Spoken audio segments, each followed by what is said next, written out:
So we have some werewolf talk in chat. I was thinking about how you could do werewolves in an interesting way for the PCs, and I have some thoughts. I would love to hear those thoughts.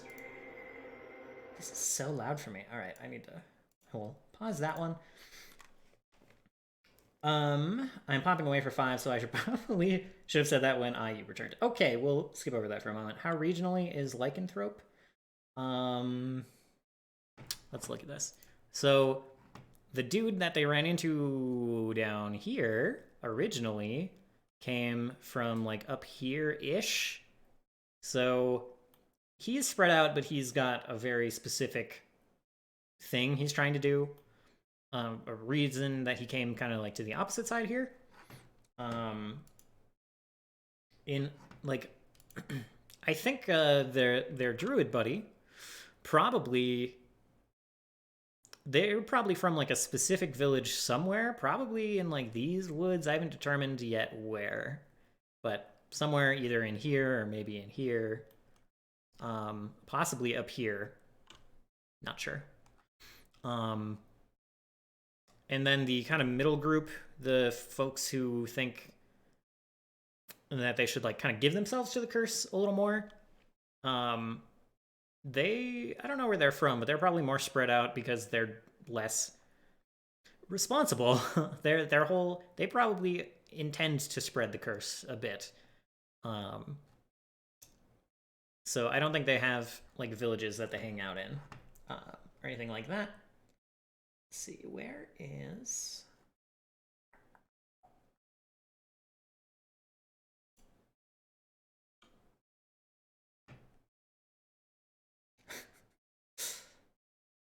I don't want to play that.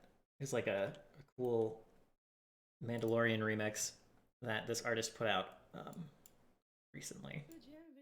Oh, that's not the one.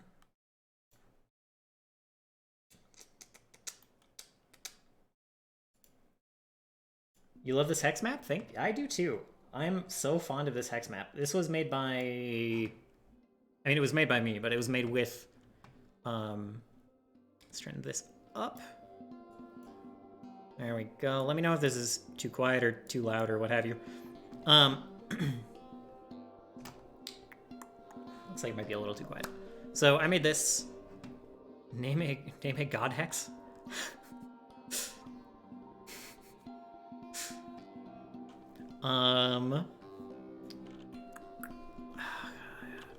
What was it called?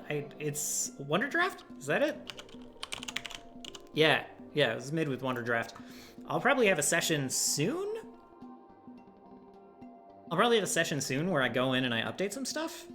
Because, like, I know, like, this was the starter map, and I always intended to update it when they get back to Eden. So, like, they have discovered things, right? I'm going to plop Orlane here in MMM19. I'm going to plop an icon for, like, the... we're going to get rid of these dumb circles, basically, and I'm going to plop down some ruins here for the ruins of the floating city that they found. Like, whatever fortification they find here, I'm going to plop that there, change the name of this town. Like, we're just going to do some updates to this for the stuff that I now know about the world. And yeah, I think I'll probably do that on stream. Sounds fun. Probably get some ideas. We'll probably go through... I have a really extremely sparse key for all of these hexes. Like, I have a lot of this filled out. And that's it, man. I have, like, this filled out. Like, this square chunk and, like, a little bit down here. I don't even need that many details. It's, like, a line for each hex about, like, stuff they can find if they spend time there. So, clearly I need to spend a little more time on that. So we will. What do I need to do tonight, though? So, the werewolf stuff is, like, mostly dealt with. I'm not gonna worry about that. We'll see how... We'll, like, play to find out that part. You said that most of the gods are walking the world, right? Yeah. Yeah, the gods that are there now, the new divinities, they have physical avatars. Maybe there's a King Arthur? There could be... So there is a situation where, like, whoever succeeds the throne here, if it's like a... if it's someone in the line of the previous emperor, there's going to be some royalty as divinity stuff. So like, whoever ends up in control, they're probably going to end up with an expanded lifespan. They're probably going to have some powers that, like, I don't know, yet to see what those are, but they'll have some extra stuff. They'll be Emperor plus plus, and that bloodline specifically, I already have some stuff laid out that they'll interact with if they take the throne. I have no idea what happens if the old royalty, the old prince slash. It basically, there was a situation where like there's a royal family. Adam like saved to promote himself wherever he pleases. Oh, okay. Is that like? All right. I don't want to bring too much external drama here, but is that like in the Discord about like Abriel linking stuff? That's in chat, right? Kuro stream, okay. That's weird. That's weird of him. Unless he does something extremely egregious, I'd like to leave it to Kuro when it comes to Mitch, but I'm not gonna say no.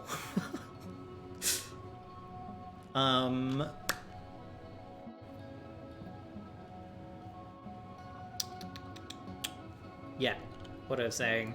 The old royal family, the timeline here was that the old royal family was in charge before the gods were sealed away, and then Adam, the emperor, basically, like, you heard there was hype for this stream.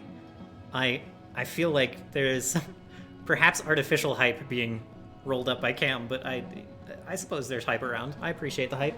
I like the hype. I'm a little tired to be hypey myself, but I can try. So, Adam, and I do apologize for all of the religious weird undertones that have, like, the play. Again, cooperative world building. I didn't necessarily want Adam and Eve and Eden to all be things here. But that's where we are. I'm rolling with it, you know? There are no... I was gonna say something about there are no dumb ideas, but there are you know, there are only valid ideas. So, I'm okay. I will embrace the dumb.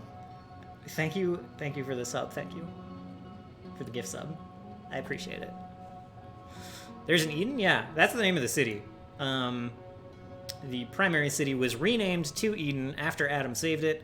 The previous royal family were like, here are the keys to the city. You are now the emperor because holy crap, we would not be here without you. I can forgive you, Wes. Thank you again for the support and for hanging out. I wish I streamed at a time where you could hang out more. I don't know what I can do to rectify that and still catch most of Cam. Maybe ancillary stuff will be like more at a regular time and not at 10 p.m. my time. I'll think about it. So, yeah. And again, now we don't have to recap Adam. We've talked about Adam enough in previous videos and how he's like the first. He's a synthetic human. He had immortality by accident. It's a whole thing. But now he's dead, so it's fine.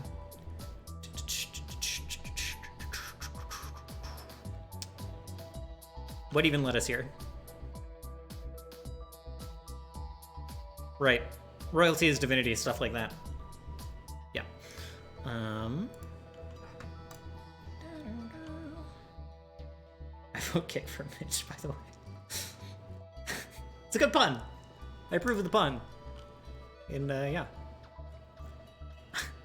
I don't have as much beef with Mitch as he has with me. Like, he's a troll, but I don't invest a lot of... I don't have a lot of emotional investment in his fate at this point. It's fine. I'm actually okay with him when he's not being just absolutely the worst.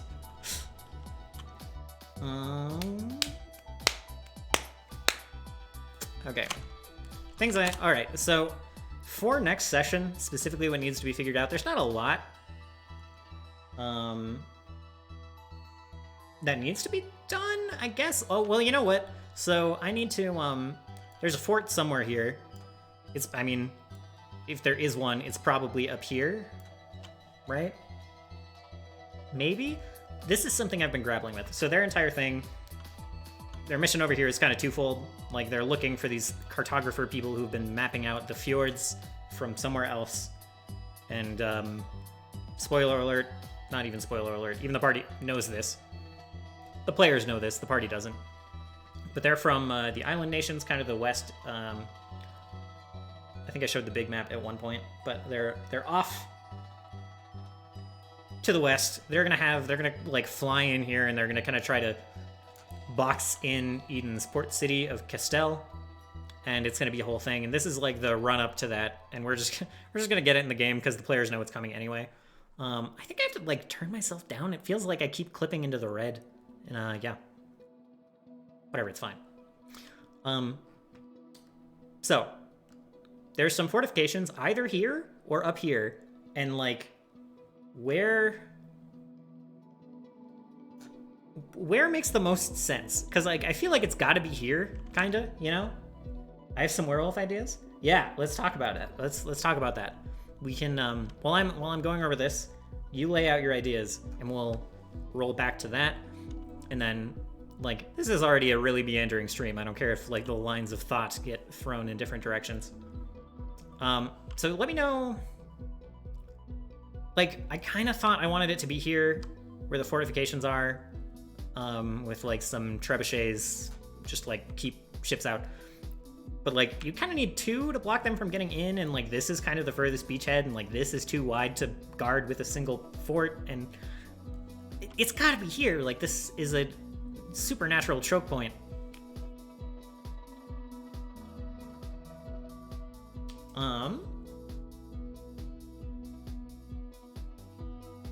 Geological probability orbital looks cool. Yeah. I think this makes the most sense for both. Yeah, I don't know.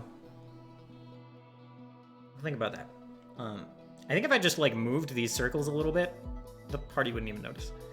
Am I familiar with the way 1E deals with possession and curses? A little bit. I did a little bit with that, but I was more under the effect of a curse as a player. You have the possession or whatever, which has multiple tiers and a point system within those tiers. Okay. So I say the left of the forest. Like, oh. So, not like up here, but you mean like over here? In the Lake of the Choke Point? Okay. That makes sense, too. So are you thinking like here, like on this peninsula, or like here on this little island? This little island that's probably a mile long. It's hard to measure at that. More centered. More centered. Other side. Other side. Okay. Can you see these hex numbers? Let me zoom in, and we can be a little more exact here. So we've got like S5, T6, you know, S7, R6, etc. If you want to give me like a hex number. Certain things increase points, and certain value of points will trigger an increase in the tier of possession. Okay. So say you're at, oh yeah. Okay, this is like exactly... I didn't know my GM did this. This is exactly what was happening with one of my characters. You can also voluntarily take points to gain small abilities. That is... Okay. I thought my GM was being so creative, and he was. He was being great. It was awesome. I really liked that character and this whole devil possession thing that was going on. But I didn't realize this was exactly the rules that he was... Like, I didn't realize it was all laid out for him.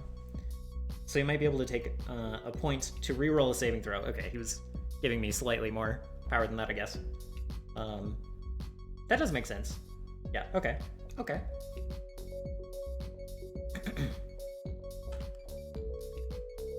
And this is a little bit what I was like going for in my head with Ludwig. It's like I was like, he already rolled his fort save well. He's not gonna duck into his transformation unless he like wants this extra strength, this extra killing power, and he did, and that's why he transformed. Is your TM watching Varys? No. Nah. I don't think he would be super interested in watching, even if I didn't ban him from doing so. Between S5 and R8. Okay. The power can be whatever you like, preferably things that the player will be tempted to use in a bad situation. Yeah, on the water preferably. Maybe a bit of a hill on the land. Okay, so let's see. S5 and R8? S5 and R8. Oh, R6. Okay. Okay, I see. Yeah, so maybe like, probably on one of these peninsulas, probably up a bit. Why am I doing... It's fine. I think you know what up a bit means. Okay. Yeah, that could work. Mm-hmm. Hiding the city, yeah. I can get out of this bind, but it means giving more control of myself away, yeah. Yeah, I dig that. And then when you get up to the ceiling of the tier, you might lose control of your character until sunrise or something. Yeah. Okay. Yeah, I could implement that, I think. And like maybe as he gets more and more control or like finds out ways to get a handle on his transformation and his curse, like he gets more point allotments per tier. The DM then makes a decision of what the curse or possession would what to do with its control. Okay, yeah. Okay. I like that. I like that a lot. That could be fun to play with. We'll see, like, maybe it'll... I think I'm gonna start the next, should be writing the wolf system down. Yeah. I think I can keep this in my head, maybe. Ideally, the point allotments would drop, but the powers would get much stronger. Okay. That makes sense. That's... yeah, okay. I got you. Fortunately, I'll have this all, like... I can add another stream marker for myself. Cam's good ideas. So now I'll be able to reference this pretty well, pretty easily. But this might, what might happen... I'm not sure what he's gonna do yet. I don't think he's gonna get rid of the curse when they all visit Cranky Cleric. Oh my god, I forgot to mention this. So, Ludwig hulks out, he starts turning into a werewolf, but since he's already, like, all Ludwig does is eat this weird shit that he carries around. He's, like, kind of flavored to be, like, an organic alchemist, so, like, he doesn't throw bombs, he throws, like, these frogs that explode into flame, or, like, you know, they're, like, kind of concoctions, but they're kind of a little more... like slightly more like Cthulhu than that. So he hulks out and grows claws and grows teeth and like hair, and the whole party's like, oh god, here we are again. Ludwig just brewing more weird shit. What? All right, it's fine. Just... so the party just doesn't even think he's a werewolf. Ludwig is the only one who kind of knows what's going on and knows that it's not like part of a potion thing. So that was great. Point being,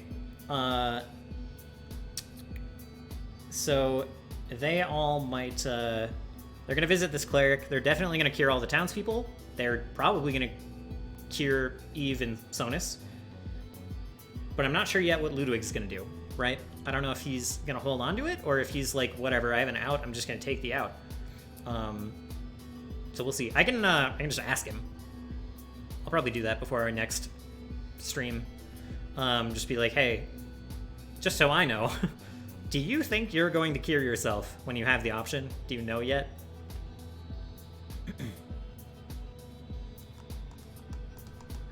Arthur's Kingdom probably has a spell cast on the city. Oh, you know, that's... okay. That's a cool idea. I like that idea in general. Like the D&D elf rituals. That could definitely be a thing. I don't think it's going to be a thing for these fortifications we're talking about right now, in terms of, like, keeping... you know, like, people can get to these fortifications. They were sent to check up on these very mundane fortifications, see if the see what's up, see if they've been tampered with. So in this case, they're not too hidden. Or at least the main fortifications aren't. I was thinking about having a basement with stuff, but we'll see. So we should come up with a bunch of tiers and powers for anyone who contracts the disease and triggers. Yeah, I agree.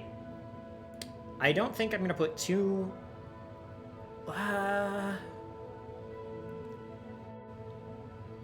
like for the players, all of them might be cured in a couple of sessions, like before the next full moon. But citywide remove curse, cure disease, whatever helps general welfare. I think that's probably something that is true in all of the floating city ruins that they find. Like they already found an auto dock basically that like cured them to full in the other ruins, the ones with Explicita Defilis. But I think NPC werewolves will be a thing, so it might still be helpful to have a table. And I think if the players take the cure, they're going to be like forever immune to the werewolf curse, which might be more of a deterrent for Ludwig than, you know, an encouragement. The Eden Kingdom could be using the floating city tech. I think it was when Adam was around, and then he died very suddenly, and no one knows, like, how to use it anymore. And forever changed by it. It's the sort of thing you could build an entire campaign around if you wanted. It's very true. It's very, very true. I think it's only ever going to be side stuff here. We'll see. We'll see. It's kind of that's a play to find out thing for sure. Well, ritual magic can last a while. Yeah, for sure. And I think Adam used the floating city tech liberally in various places. I think it's like hidden literally all around Eden. Like used by him and also undiscovered, just sitting there somewhere. So I was kind of thinking I might incorporate that into the fortifications here. Somehow. We'll see.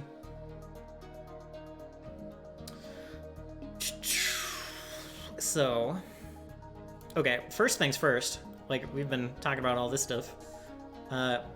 There's still the little matter of, like, the ice methods. And I had some ideas about that. And this might just be... might be my biases coming through a little bit. There are knights going around taking CR6 wands of arcane missiles away from villagers. That's... Yes, I can.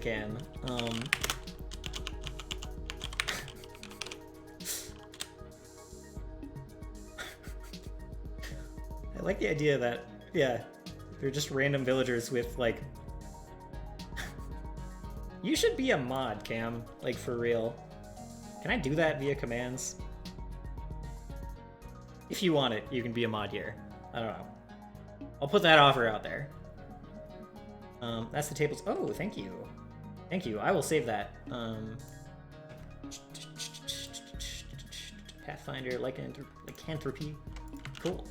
All right, saved. I will reference that later. Okay, cool. Let's just do that right now then. Can I do that? Yeah, mod user. Bam! You have a sword. I can't wait to time out Wes. I will eventually have to give him mod as well. Not have to. I want to give him mod. But maybe I'll let you have some revenge first.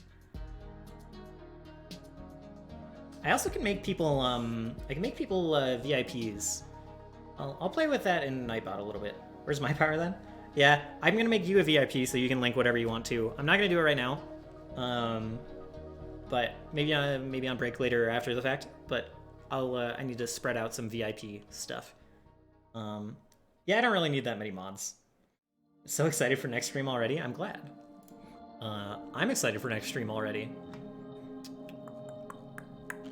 Okay. So yeah, ice methods. Those are gonna happen up here, and I have some thoughts.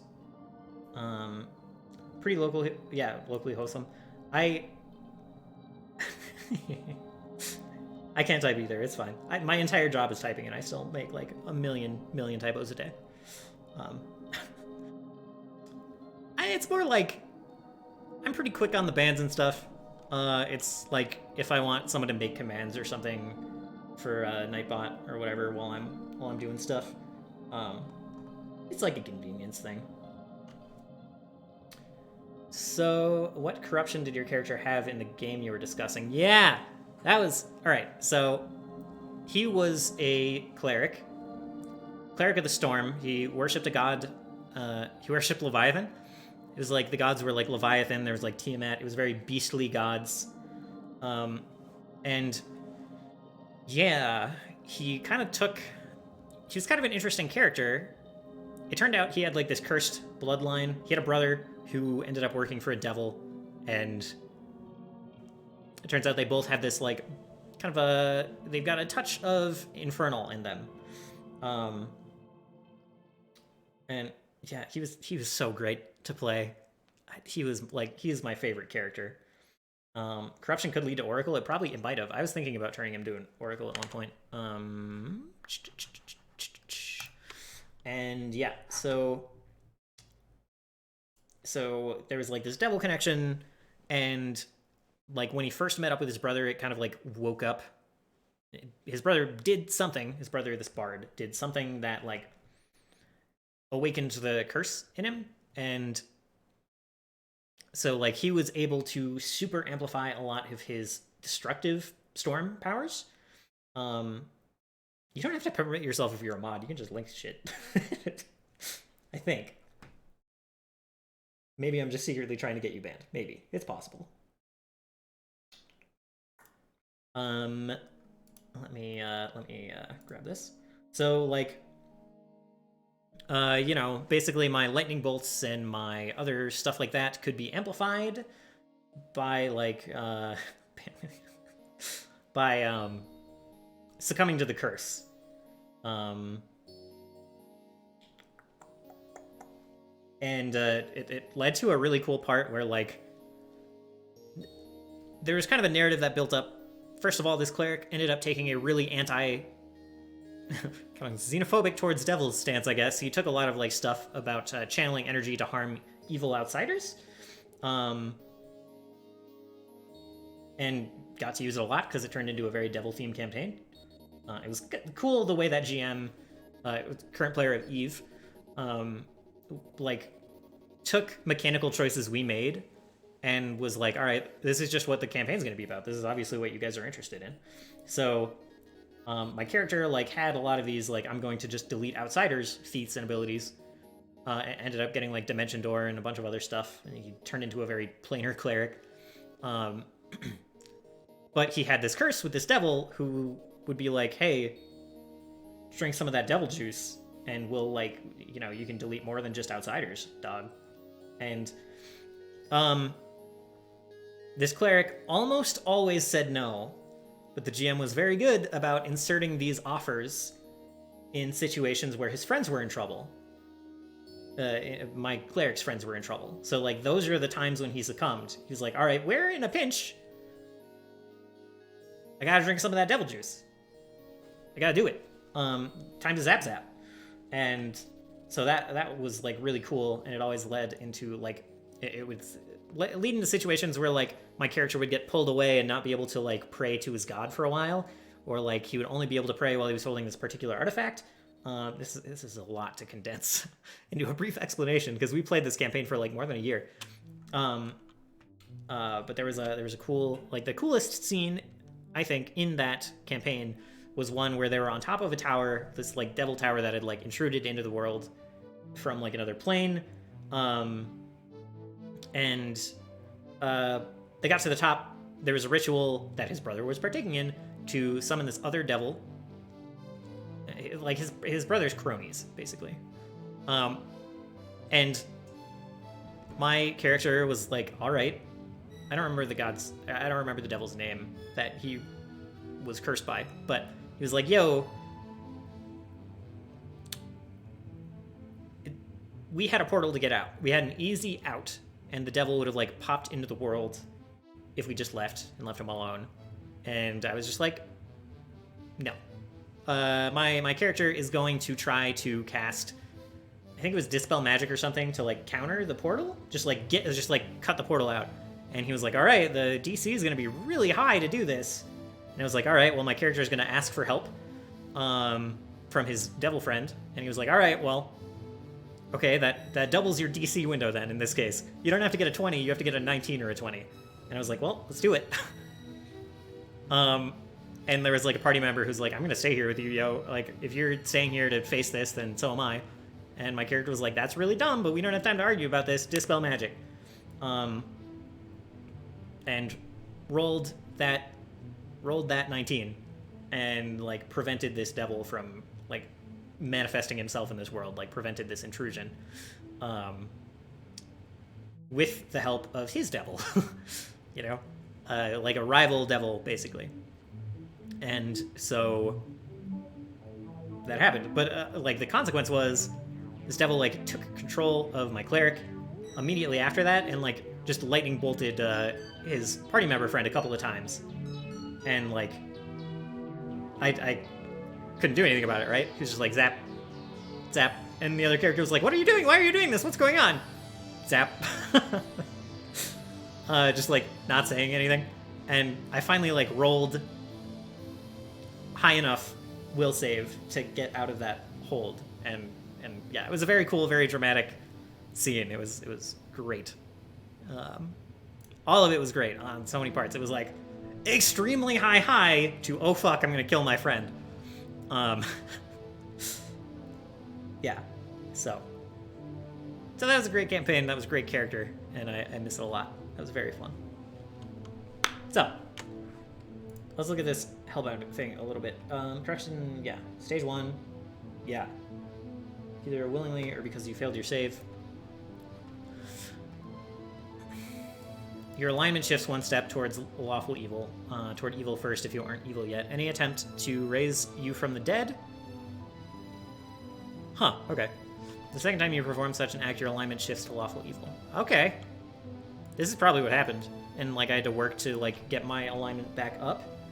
Add quote, zap, zap. I don't have the command, I'm sorry! I don't, my Nightbot is in a sorry state. It's in a really sorry state. I need to do work on it. I'll need to give Wes control, mod control, sooner rather than later to allow that, because he's a wizard with the Nightbot. Yeah. So I don't think any of these physical stuff ended up... It was definitely altered from this, but this... Oh, yeah. Some of this looks familiar. Hello! Hello, Sai. Welcome. I'm sorry that, I don't have more commands in, but I have some now. I added some. Maybe I turned some defaults on. I made some adjustments. I added Twitter. I have a Twitter. Hold on. Do I have socials? No. I have a YouTube, though. No, I don't. There you go. Why do I not have a YouTube? I literally... Okay, it's fine. I have one on... oh, it's on a cooldown and it automatically... Okay, never mind, I get it. Oh, that's old. The lobby command is old. That's for when I'm playing Monster Hunter. Okay. Also, Mike, Sai, when did you pop in? Did you hear my recap of like my character's Xenon followed me? Hello, Sam. I shouldn't be doxing my friends, but whatever. Get over it. Were you guys here for like the recap of the campaign we were all in? Of like my Devilman stuff? I was just reminiscing. Because we're, you know, some of the characters in my campaign have a werewolf curse. Can you grab food real quick? Okay, sure. We're not gonna get anything done this stream, I'm sorry. We're just, yeah. How's Eden gonna be? What do you mean how, what do you mean by that?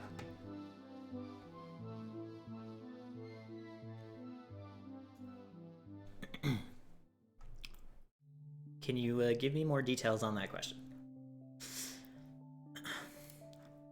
Okay. To finish the thought I started a while ago, ice methods, they're going to be under control of a sorcerer. We're going to tie this into Sonus, my brother's storyline a little bit. They're going to be under the control of like a ice-blooded elemental sorcerer who's like, he's going to be a little bit at odds with Sonus's air elemental blood. He is working for an ice witch that my group world built together, who's like, you know, he's working down, or she is working down south of the Frost Irons. She's doing stuff there, but he's going to be up here. I don't know why, but maybe he's literally just like, I think what he's going to do, what I've had in my head is that he's going to like freeze over this channel when he sees the boat coming. And he's just going to like walk out on the ice and he's going to be like, yo, you need to pay a toll to get through here. This is my channel right now. I need some cash. So, pay me like 100G and I'll let you through. And this is like to tie in this witch down here that the party thought was cool. Basically Shiva, TBH. But it's also because my friend found a wonderful spell that I want to give my brother the chance to get this spell, but it's a wizard focus spell. So I want to give it to him as an item, like a glove, I think, that reacts to his bloodline. And it's great. Let me see if I can find the link. That's monsters. We've been talking a lot about races and stuff. The Gripply. There it is. No, that's not it. Oh my god, it's so far up. I thought it was like yesterday, man. Are there any witchers in Eden? Oh, that's a good question. There probably are now. We again like world built a what do you call it?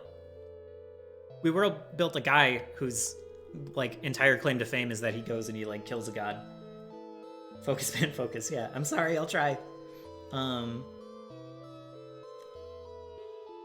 your color changing is throwing me off. I like the new color though.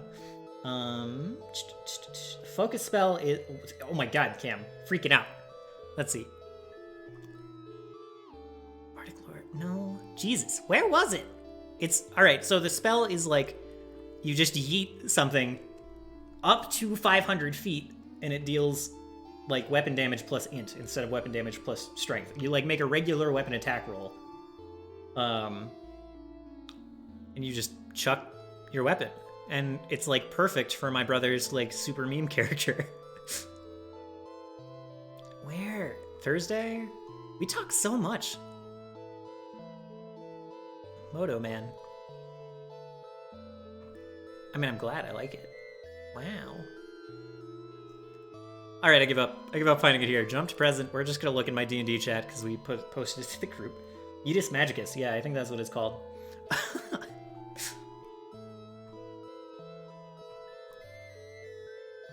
Nope. Nope. Nope. Oh, here it is. Okay.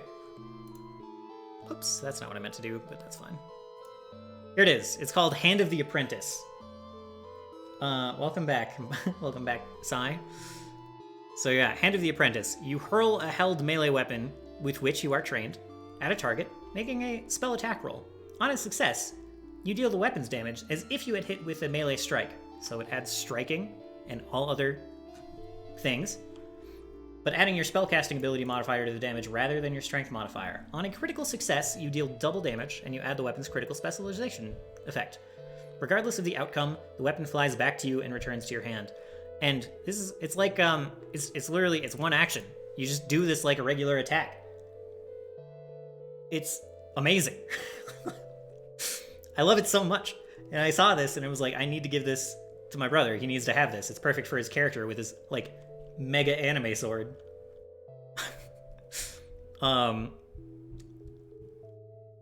So yeah, I want to give this to him. So I think I'm going to give it to him as a glove that this character's wielding. Because, I mean, they're probably not going to pay this guy 100 gold. They're kind of rolling in gold, but they also know that it's a lot of gold. Like, they know that it's more gold than they're going to get for a while. And that they kind of, like, hit a jackpot.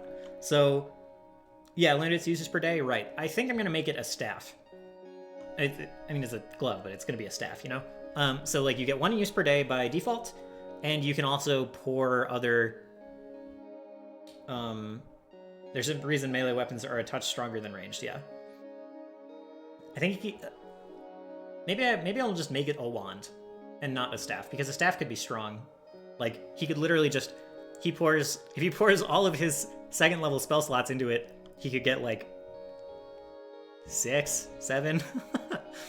He would just be throwing his sword all day, and it's 1 action. So, like, maybe it's just a wand and not a staff. Letting spell slots interact with it might be too strong. You're right.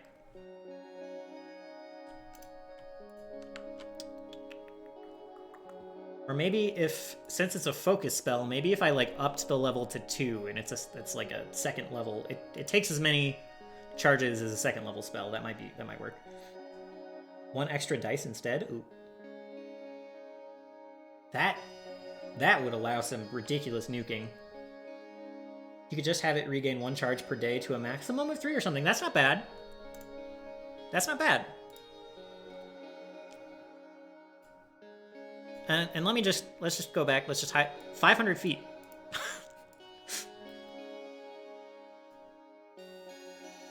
500 feet. 1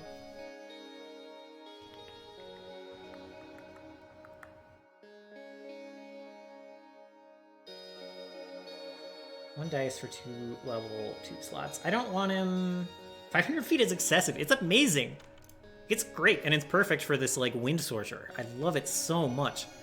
So yeah, point being, I'm going to put this annoying sorcerer in their way. He's going to be a sacrifice for the glove. I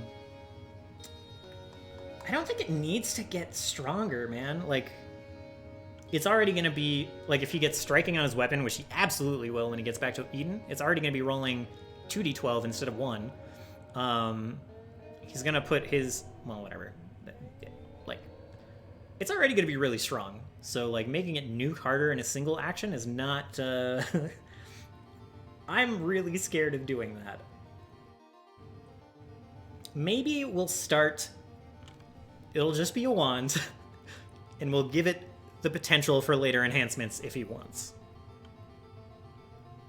Maybe he'll have a left-handed version. I don't know. We'll see. So yeah, sacrificial sorcerer is going to be blocking this off, asking for a toll to get through the ice channel, and TBH, the party will probably kill him, so that's fine. That's longer than an Olympic swimming pool. It's really long. Slots to extend range increment? That's cool. Sure. I expend all of my 2nd level spell slots to turn the spell into Yeetus Maximus, and I throw my sword 3,000 feet.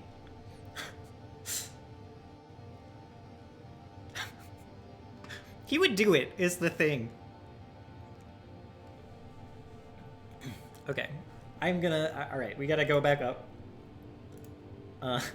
So you were asking questions, Wither, about Eden and the people. So let's revisit that quick, now that I've gushed over this spell enough. How's Eden going to be? City's people prosperous? It is the most prosperous city in existence right now, which leads to some political tension with literally... There's a couple of main cities. There's Eden. There's, like, an academy up yonder way. There is a city called Lunderkirk up this way that has, like, currently good relations with the city, but that's going to go down. And then there's 2... ocean nations that each have a pretty prosperous city, like trade city / pirate city. It's basically Limsa. And they're just straight up not happy with Eden. They're like coming for all of Eden's trade, and they're going to try to make Eden trade through them only. So Eden is currently prosperous, but they've got some troubles. I would say in terms of combat, practical, they actually... They definitely build for more cosmetics. They've been in a situation where their, like, weird semi-immortal emperor has been, like, protecting them from everything by himself. Like, he vetoed requests to build a navy. They don't really have a standing army. exactly. They've got like a town guard militia, and that's kind of it. Um, and then he suddenly dies, and now they have to figure all this stuff out for themselves. So they're kind of scrambling. So that's the situation. I'm not just noticing. I had a thread of thought that I wanted to get through. We had a side tangent, and I had your questions about Eden like had it noted in my head, ready to go back. Throw the sword around the globe to hit the enemy standing next to him. Yeah. But can the methods actually work for the city's river toll? Can the methods actually work for the city's river toll? Like be a toll for Eden? I mean, the Mandalorian's world right now is majorly peaceful, but still militaristically based. That's true. Yeah, they just came from a pretty military-heavy thing. I think the situation here is, like, the gods and their little rampage, it probably, like, wiped out a lot of the armies, like the standing armies of the cities. So they all had to kind of rebuild, like, military power. None of them were sitting in a great spot for that for a long time. It's told to visit the city. They're kind of like working for the city. They're aligned with the city. So I don't think it'll be... The idea is that Eden doesn't have great control of everything in this area yet because of what I'm talking about now with like no standing army and stuff. They like have kind of a... They have town guards, and then they have like contractors and the bronze darters, the kind of like adventurers guild. Timing out the man who's not even here? Why didn't that work? I don't know. Oh! Hi, Wes. I don't know, probably because I don't have Nightbot commands set up. I've overplayed my hand. Because there are underscores in my name. Oh yeah, well, I mean, that'll do it. That's probably the bigger thing. And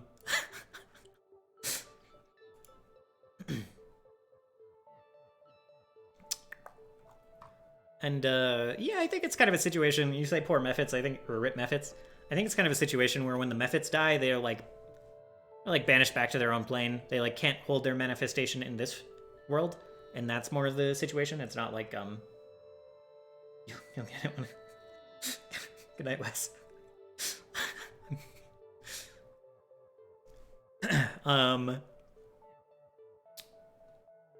That's not set in stone. We'll see how I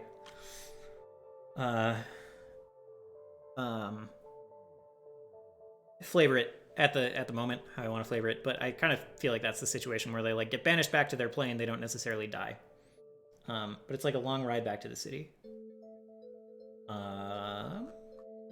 Like for the Mephits, they might not want to work there anymore. I think so. What I was saying before, what I started to say, Eden has control of like exactly this area.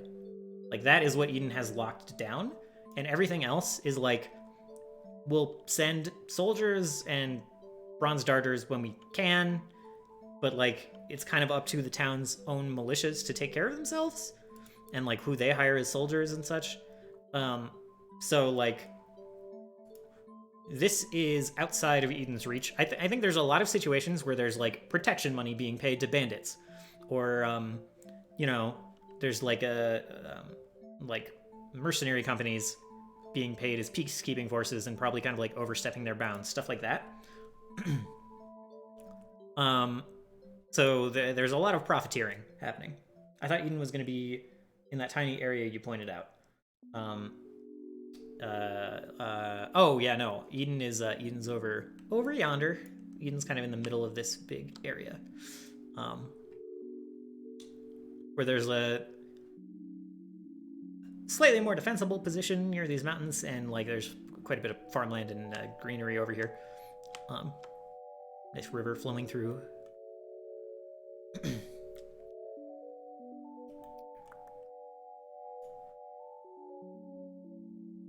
So yeah, I think the Mephits and the ice sorcerer dude, they're just gonna be like another side quest that hopefully doesn't take 4 hours this time. If it does, it's fine. I don't anticipate it will. I think there's less potential for that than the werewolf stuff, but I think that's what will happen. So I do need to slightly, let's see, I was building for a coastal paradise where the humans coexist with some magical beings because they don't have an army right now. Got you. That makes sense. And I think there's potential for that, just not Eden, exactly. Like there's room for some like pop-up cities. Like there's supposed to be a city kind of down through a pass here where like it's like super into worshiping like and exploring the new kind of local spirits and stuff. Um, they're trying to be like a. There you go, Cam. Got it. Where's the party going though? Like next up. Yeah. So here is the triangle they're on. What square? The box they're on right now. They're like heading here. Check this out. Check out the invaders here. Who are like again? They're trying to map out the fjords and see where a good beachhead would be. And then they'll be going here. It's the same situation. The fortifications, I think we decided, are going to be up here to protect from ships. Kind of like getting inland through the fjords. Like we said, I think it'll be along here somewhere. I still like that idea a lot. And from there, they'll be like taking this boat that they're on, this river boat. They'll be taking it along the shore to Castell, and then they'll be hitching a ride back to Eden. So that is the long... I'm just preparing for the inevitable troll raids when you've... Oh my god. When I've toppled Colville? Yeah, sure. Colville loyalists. The Colville loyalists don't seem particularly barbarish. Barbaric. Barbarish. I think they're pretty civil for the most part. So... I don't know if the raids will be that trolly. So... Yeah, the party's current mission, like they're finishing up the quests here, and then they're just getting back to Eden. There will be a whole thing at Eden that we'll work on once they're kind of done with this stuff. They're gonna get back to Eden when there's like a bad situation going on. The lake is currently being held by noble Vikings then. There's gonna be some pirate stuff going on up here, like I mentioned. That might happen when they're coming up to Castell. Have they been to Eden before? Yeah, it's where they started, which was probably a mistake. But a couple of the characters live in Eden. Their first couple sessions were like tooling around here. I came up with a really riveting quest about investigating a mine and inspecting it so that they could use it for trade with Lunderkirk. I was rusty, okay? I was really confident in my ability to bullshit the first few sessions. I thought this side quest would be done the first day, and then it took 3 weeks to finish it up.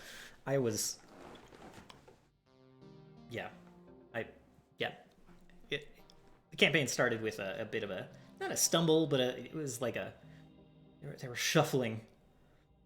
They were shuffling along. Such a huge scope for the adventure, yeah, kind of. But I mean, if you mean the mine thing, yes. Haha, it was quite the epic. But in terms of like what they've done since then, yeah, they did a nice little trek. It only took about a week to get down here, but they're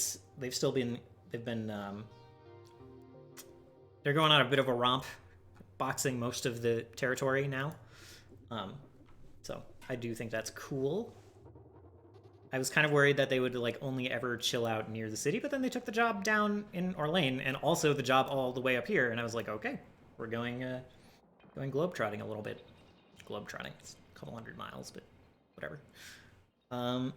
Maybe the Mephits are working with a band of nobles to protect Eden trade routes, and they think they're helping out. I think there's potential for that. I think the Mephits. I'm pretty set on the Mephits and stuff being just a tie-in for later. For the like ice switch stuff, because the players have already signaled that they're into that. But I do think there'll be a bit of bandit fuckery on the way back.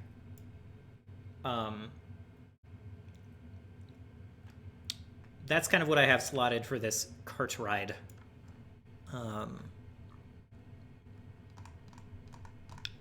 Is that there will be like showing that even the safe road is not perhaps the safest. The swamps probably might have a few lizard clerics not directly related to the occult lizards from the town they saved. Yeah, that's true. And I don't think all the lizard folk are evil. I'm trying not to treat any of the races in the games as monoliths. Too much. Except maybe, like, hobgoblins, because their entire thing is that they're douchebags.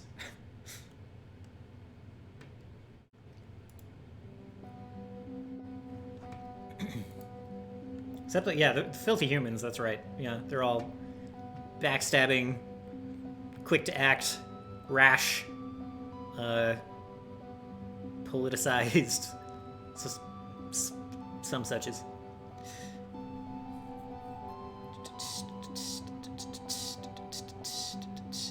I know it doesn't seem like we've done a lot, but just talking over this stuff has like helped me kind of center my head on a lot of this. So even if there's not too much written down, I think there's quite a, you know, I think it's helped me a lot. Even if it's a little ethereal. Do the lizard folk have many casters in this area? I think casters. I don't think so. Maybe. There are probably some around, yeah. Would you ever homebrew a class? My, the person who's playing Eve, they actually already are doing some homebrewing, and I think I'm gonna help with that. They sent a request for me to like help with some level 14 and plus feats that I've just been busy this week, so I haven't helped as much as I should. So we're collaborating a little bit. He's like trying to bring forward the Magus, his version of the Magus for now, and he also made a Dragoon custom class for Pathfinder 1. So we're bringing that forward as well. They're pretty cool. They're just straight up Final Fantasy Dragoons. It's great. How primitive are the good folk? By the good folk, do you mean the lizard folk or the like regular peasantry?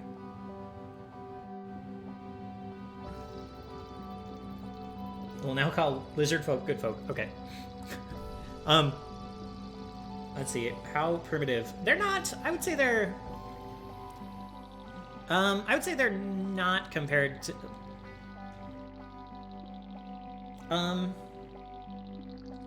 Tattoo spellbook? It's so cool. That's such a cool idea, and I've thought about it myself too. My character in a recent one-shot had like a just their, you know, they had that level 1 feat where they get an extra cantrip like tattooed on them.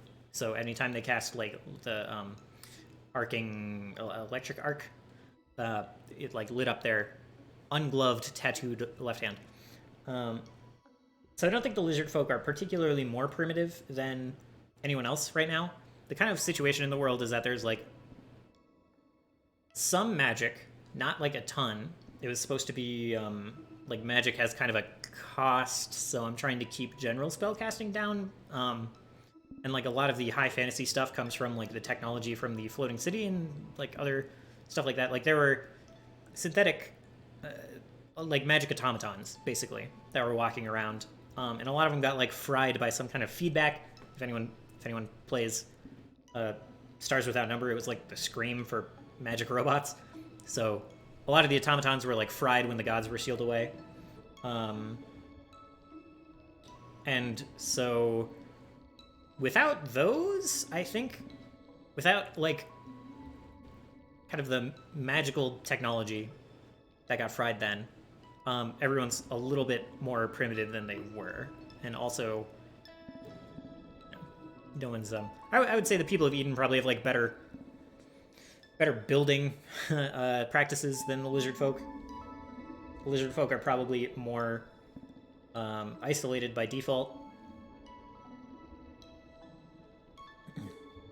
So like in that respect, they're probably more primitive-ish, but they're not like extremely tribal or anything really by default. So the party is heading upriver to face their goal there. Will the cleric to heal the villagers be nearby? No. They're in Eden.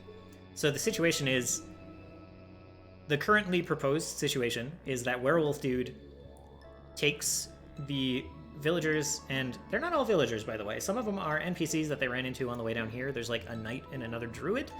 So they're fighty NPCs that this werewolf has. He wasn't interested in just any old villager. He wanted fighters, basically. So there's probably like a couple bronze starters, but the werewolf druid man, the good one, the what do we? I forget what we called them. I think I called them Moon Revel werewolves in my notes. He's going to lead them like up this way and over to Eden, and that's where the cleric is. And so the party is going to go up here, loop around, and come back to Eden, and it will be close. We counted it out, and it's going to be like 3 weeks before they can get back to Eden. They've written a letter to this cleric to be like, hey, we'll get you back when we get back to Eden, but like help these villagers out, and we'll owe you one. And like it's 2 well-known families between Eve and Solus. Yeah, so sorry if I'm sorry I missed some of the details here. So yeah, cleric is in Eden. Werewolf is bringing them there to get healed because he takes them in as their responsibility basically because he didn't stop this other guy in time. And the party will be meeting up with that cleric when they return in about 3 weeks, if nothing goes wrong and they don't get stranded somewhere or waylaid until the next full moon, which may or may not make it complicated to remove their curse.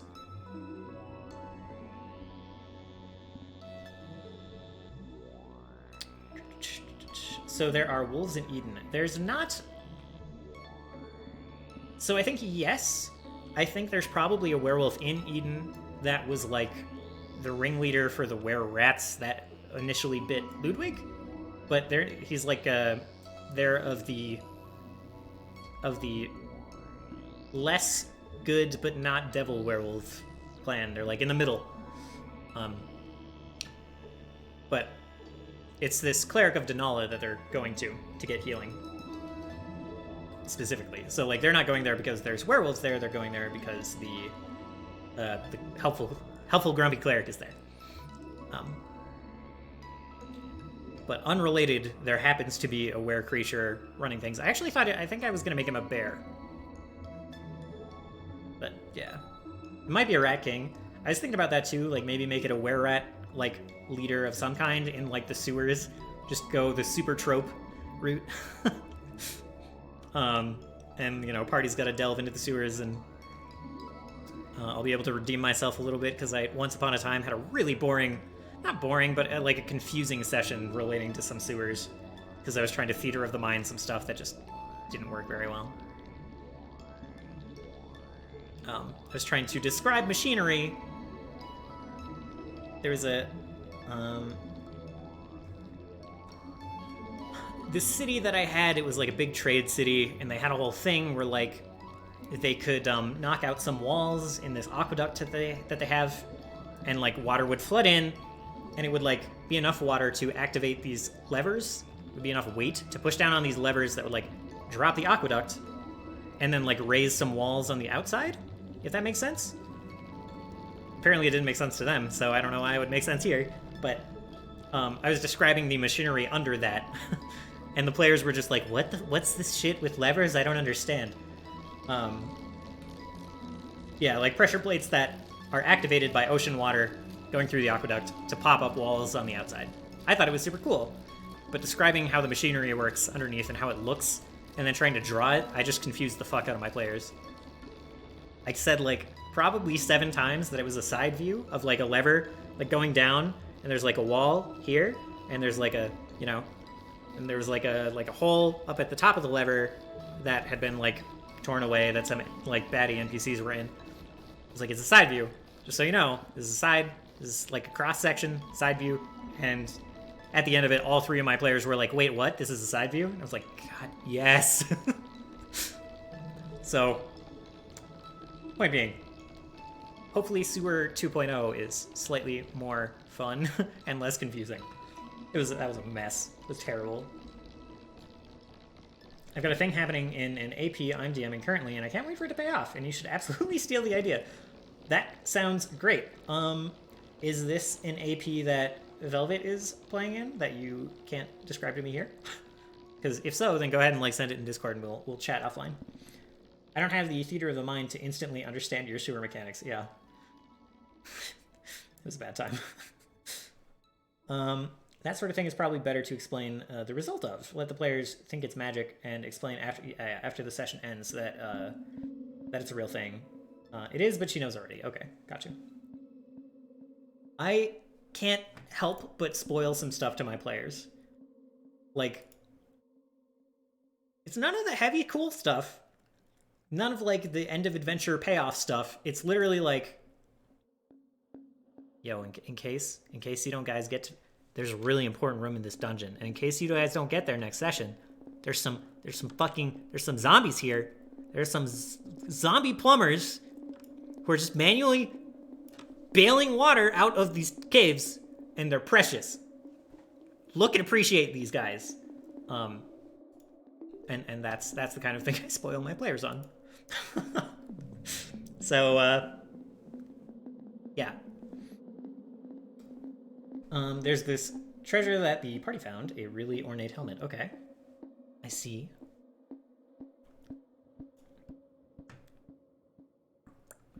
What I'm gonna do while we're chilling here is I'm just gonna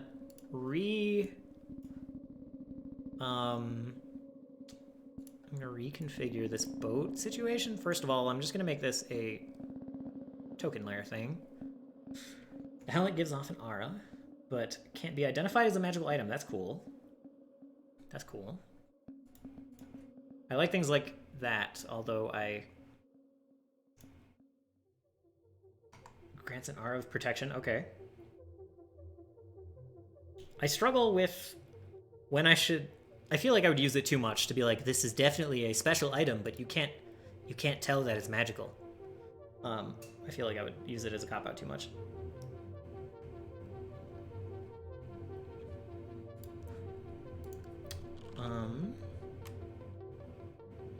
It can't be identified because it's a Cassian angel. That's great.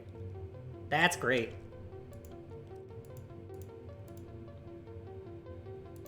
Let's look at map stuff.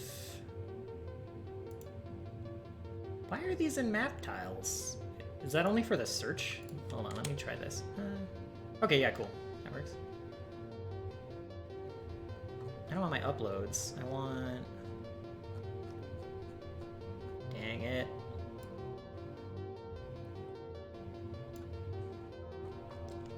You don't know what it is? Yeah, we can look at it.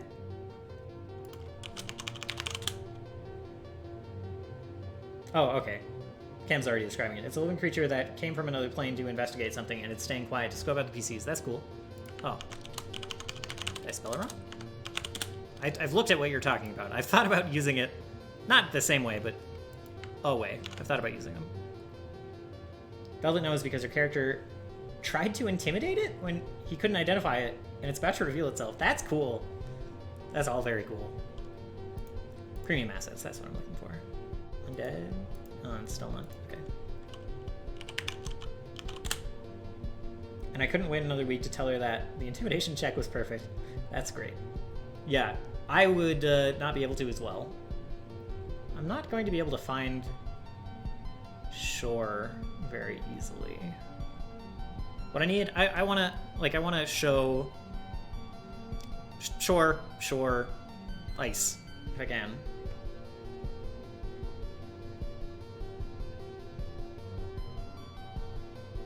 Forest floor. So like a curvy edge thing I'm gonna have trouble finding is what I'm foreseeing. How do these grass patches look if I just throw them onto the water? That's okay. That's not terrible.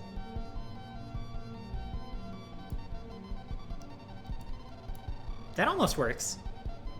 I don't, you know, this is a little whatever, but let's try, let's turn it. Let's get rid of the transparency part. Yeah! Okay. Neat. Let's grab another one. This was a little rougher, but I'm okay with it, TBH.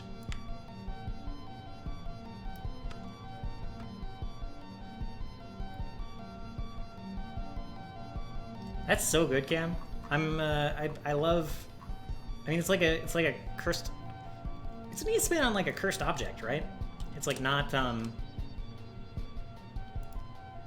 It's like got similar flavor, only. It's like you think that something horrible is gonna be the case, something bad, but it's fucking Angel. That's great. Good job. That's a good job.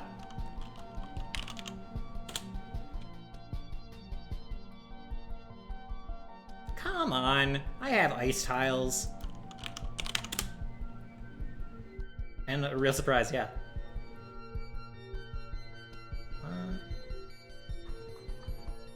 Oh my.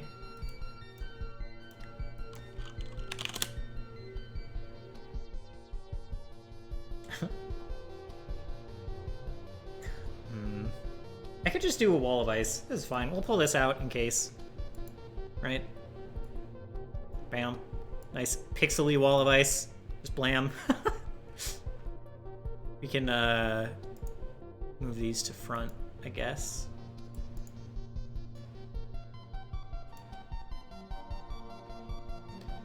And if we don't find anything more palatable...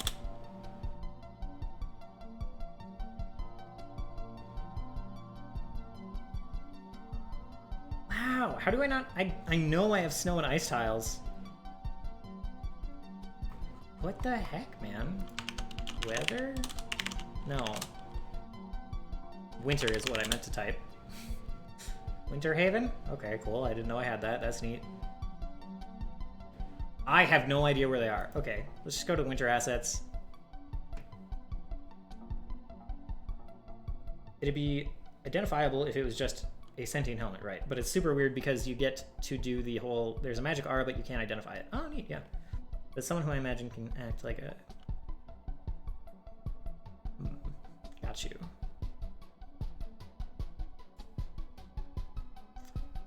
Yeah, they could almost,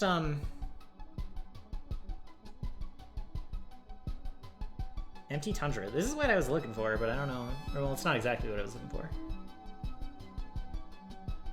But at least it's snow. And what did it... Tundra. Empty tundra. Are you kidding me? I typed snow and snowy didn't match. That makes me so mad.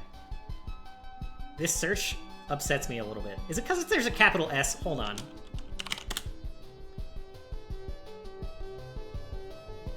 No, it's not. Okay, fine.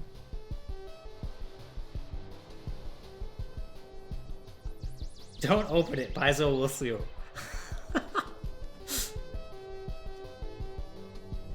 Too bad. Too bad I'm a rebel. Oh, yeah. Yeah. These things.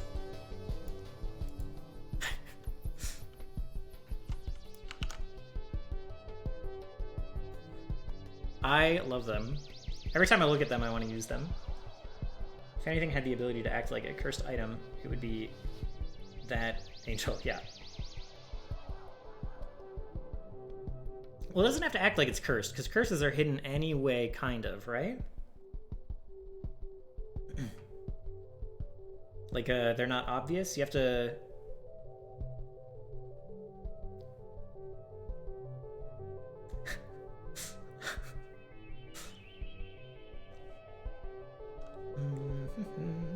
Dungeon elements. Let's widen this a little. Generic dungeon maps is not what I want. Those are going to be full maps. I mean, it will not come off my head. Oh, yeah. Okay, sure. Yeah, that makes sense. Yeah.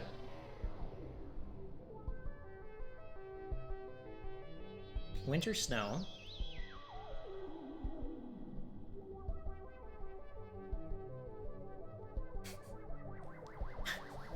I agree.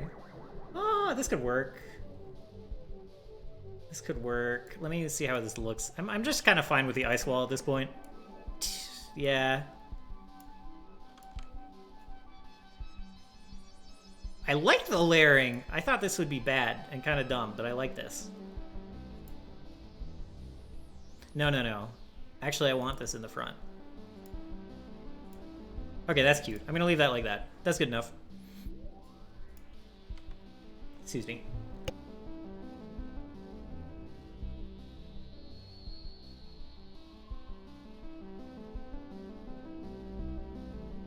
Okay. Alright. Map amended. The water on the boat is still wonky, but that's fine. I don't know why they didn't just make this the boat. Like, you literally... It wouldn't have been that hard to make the boat and, like... You know, the spray. Or even just the boat and not any of the water. It's an angel with a wicked sense of humor. I like it.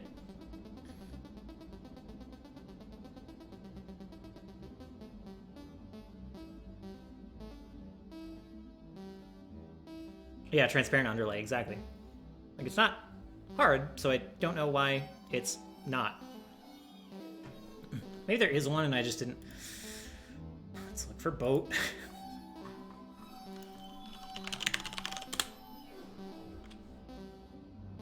Wow. Oh, riverboat, fine. River space boat?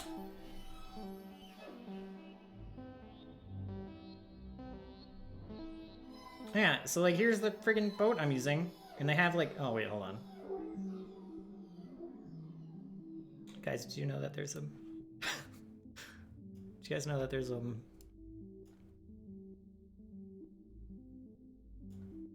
boat with transparency on it? Did you guys know that? I knew that.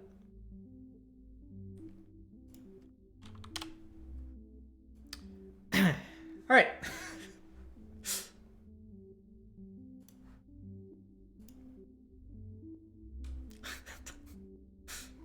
All the salt for no reason.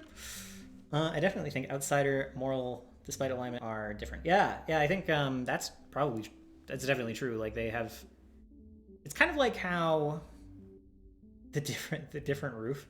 Yeah, maybe. I mean, I think the other one just didn't have a roof. It was just like, here's the stairs down under.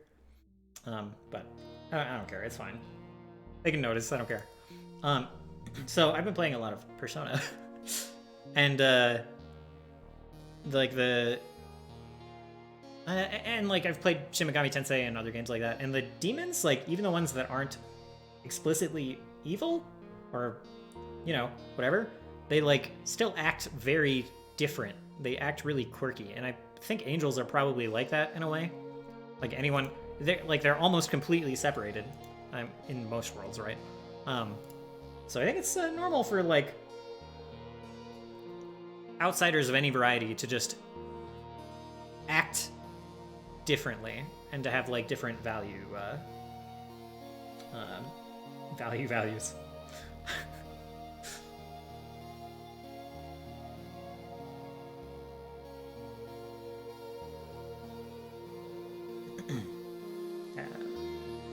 All right, hang on. Let's see. So what do I kind of, yeah, okay.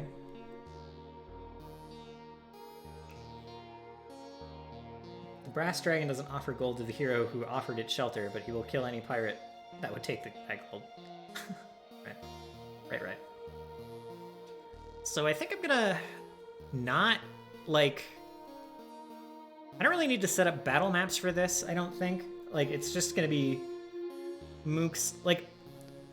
Yeah, I don't know. I think this will be mostly investigation, so I don't think I need battle maps, like, ready to go. And if I do, I'm not afraid to be like, hey, 5-minute break, I'm gonna set up a map, you guys go get a drink or whatever. So I think that's the case here. I think maybe I'll need some kind of fortification map. Is it safe to... I think it's safe to archive these, so we're just gonna go through and do that for a minute.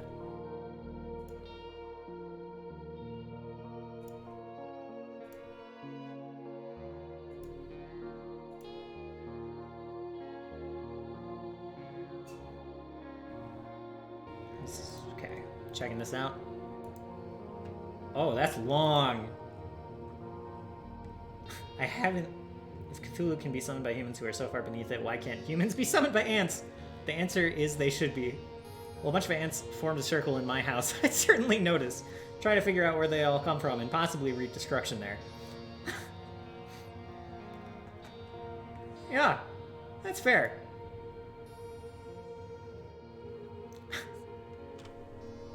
That's really fair. This kind of makes me want to play with proportions a bit. Like, I don't know. Yeah, that's cool. I like that. Part of that makes me kind of think that mouse guard. Mouse guard? Is that even what it's called? Is that what the game's called? Whatever. A game at the scale of mouse guard, where you're like that small, that probably allows for the most authentic, believable Monster Hunter-like experience.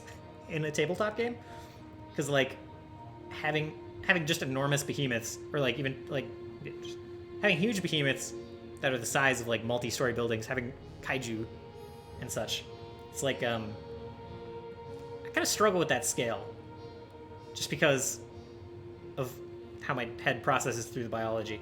Like, but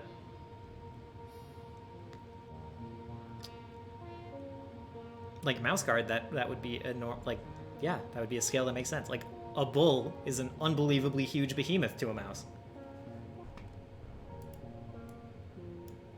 And I guess the other flip side here is I just shouldn't let realism like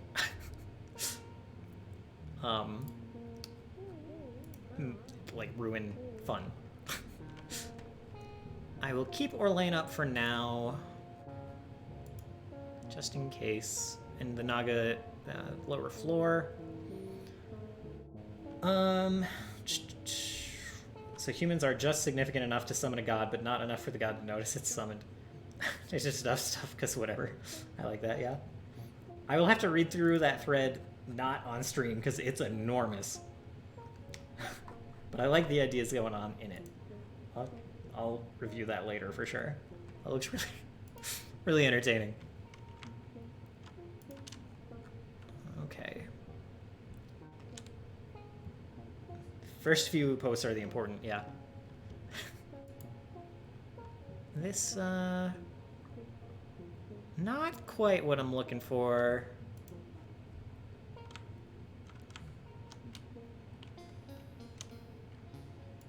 Fort First Watch? This could be...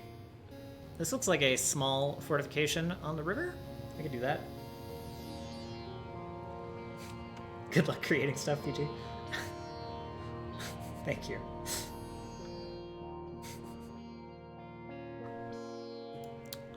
So these are just like pre-made maps that came from some kind of pack I made. They're pretty neat.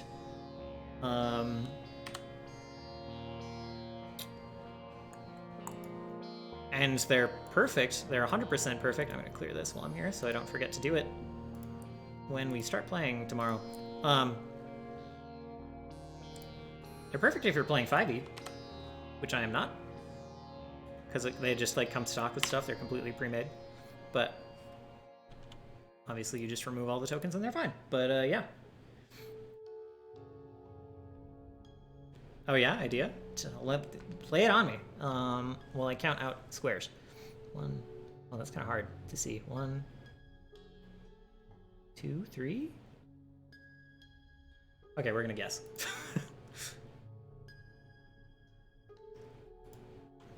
Let's subtract 6 squares. 2 more.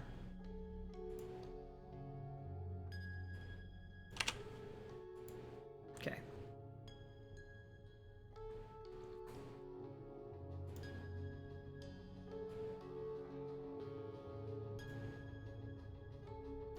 I don't know, I'll just leave the name here for now.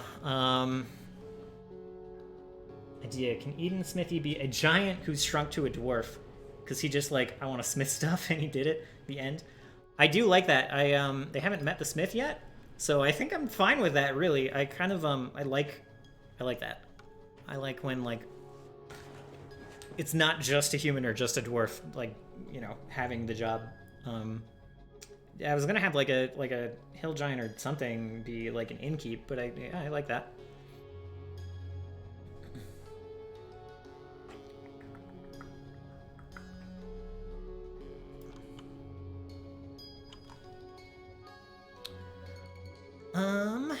How much do I want to stock this?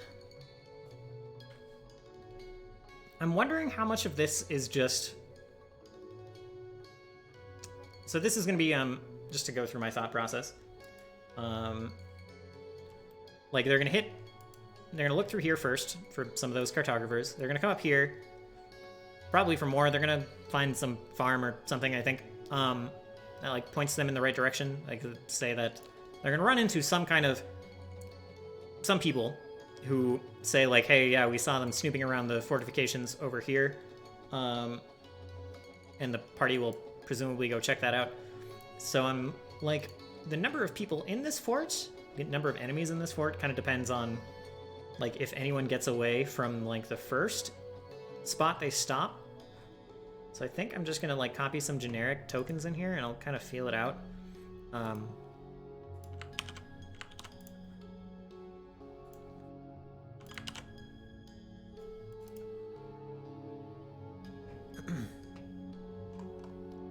He's a low-level spellcaster with enough levels to cast Shrink and Grow spell, yeah. Or maybe just some kind of item.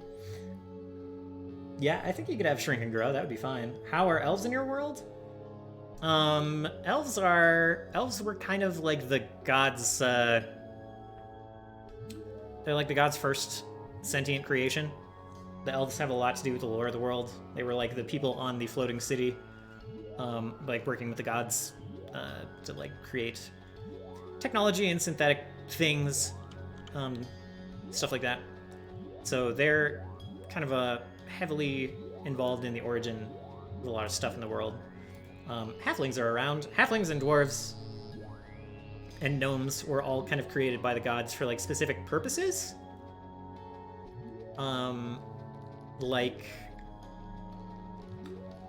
Maybe I'll have to pull it up, but it's like dwarves were created by the gods to just make things, to be great architects, and to be masters of the forge and everything. And halflings were created to be explorers and, like, kind of inventors. But they ended up inventing a lot of leisure things. Like, they kind of created wine and other spirits and like, you know, smoke weed and things. And they kind of ended up being... They, like, still had the wanderlust, but they were a little distractible.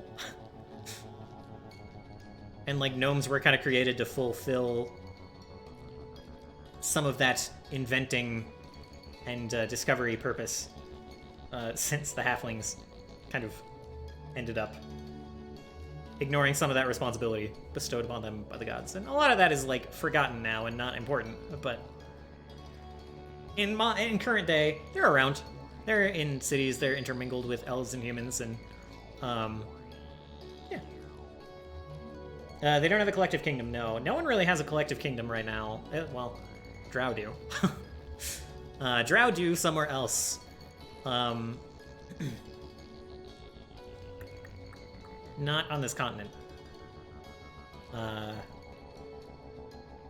And... yeah. What was I doing? That's the weird graphical glitch. Like, it only goes down to here. You read one part of a train of thought. Oh, I'm sorry. Or just some, how are elves and halflings? I don't know why. I imagine a bunch of elves running through the forest, yeah. Oh, I'm sorry, yeah. You're right. I only caught the second half of that. Yeah. They're definitely more metropolitan in this world than in most worlds, I would say. They're not particularly tree-y.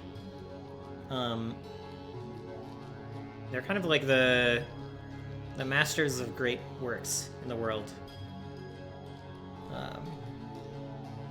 Since they're still the longest-lived creatures, well, longest-lived humanoids, they, like, do a lot of planning and oversee a lot of projects, and, like, there are probably people who saw Eden built from nothing and such.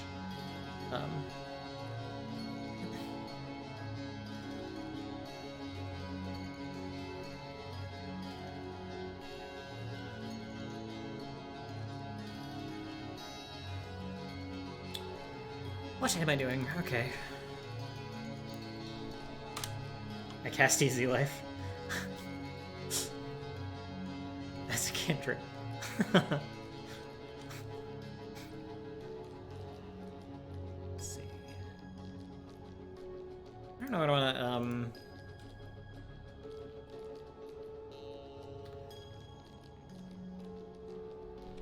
don't know. Let's see.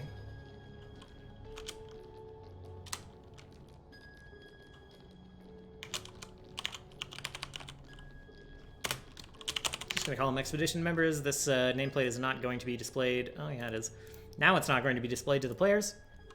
Um, so we can be generic about it. For my purposes, give them other names as needed. So there will be... You're kind of setting up Eden to have a meeting with reality. Yeah, exactly. I started to say that, but kind of left that train of thought, I guess. But Eden, when they get back, there's going... okay, so let's put these thoughts in order. The Emperor died. The Council has just been plugging along in the 9 months since... 9 months? 6 months? 9 months? Something like that. Trying to... like, keep things under control, keep the city moving, make progress, build an army now that the Emperor is gone. Like, stuff like that. Try to solidify their standing in the world and on the continent, especially now that enemies are starting to pop up and take advantage of the fact that the Emperor is gone. And they're doing that. The people of Eden are upset that the Emperor is dead, and the Council has not made any announcements about, like, they haven't said anything about succession. They've just, to the eyes of the people, they've just, like, taken over.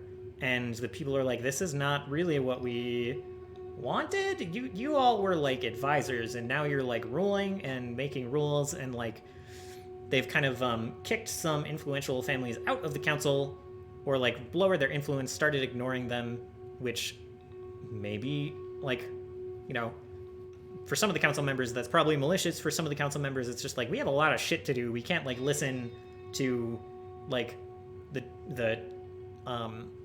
performing guilds, like, the Guild of the Muses, and, like, their troubles right now. We've got, like, bigger fish to fry. So they're, like, maybe not keeping everyone as happy as they could be. And when they get back, there's also, like, the prince of the old royal family. He has his own maneuverings where he's like, Adam is gone. We gave up power so he could be emperor, but, like, now that he's gone, we're not really okay with this council thing. We don't trust the council, like, without the emperor at the head of it. Like, you know, the emperor kept things centered, kept these council members from, like, bringing their own corruption into things, and now it's sketchy. So the prince also kind of wants to take back control. So there's, like, three ideologies here. One of, like, kind of we know that the emperor had children. Let's find some of them. Let's, like, figure out succession, get them on the throne. Let's fill the throne here. This is how things were supposed to be. Like, we trusted the emperor, he's gone. Let's find someone of the emperor's line. There's another faction of, like, the council is doing fine, they're doing their best, and it'll be more of a shakeup for them to pass controls to someone else. Let's keep the council in control. And then there's people loyal, especially elves. Humans probably don't give much of a shit. But people who saw the prince, the old royal family ruling before, they're like, let's put this current prince of that bloodline in power. Like, let's elevate him in the, like, their bloodline's been doing this for forever. Let's get them in power. How elven is the kingdom? It's a significant percentage. Elves are not, like, wildly outnumbered by humans here. It might be, like, 30% elves, 40% humans, and then, like, 30% other stuff. But I was kind of thinking 50-50 split-ish, close to that between elves and humans, somewhere around there. And then, like, a spattering of other races in there.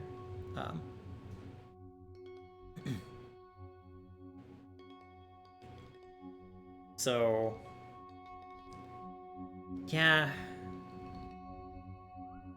And that almost, I don't know. I was gonna say that almost sits it up between, like, racial lines, but I don't want to do that. That's, like, boring to me. I don't care. Where, like, elves support the prince, humans support getting another, like, a human child of the emperor who was human on the throne, and then there's just council people who are, like, who don't want things to change away from the council. Half elves are a big portion, yeah. I don't know how to how to portion those out, but yes, there are a lot of half elves. I think half elves. No, there are 2 political human ideals. Yeah. Right. I kind of do like. I do think there are people who just want another emperor, and then there's people who just want the council to stay in power, and those are both kind of the humanocentric thoughts, because there are a decent number of humans on the council too, and also it's just like what people have known in their shorter human lifespans. Like very few humans are alive from when the prince and his family were ruling things. I don't know if the prince is elf or human, I'm not sure, but I kind of imagine the prince's line is human or half elf or something. But point being, yeah, I don't want it to be that cleanly cut between like on racial lines, but I do think humans make up more of the other 2 perspectives, and elves make up more of the pro-prince perspective.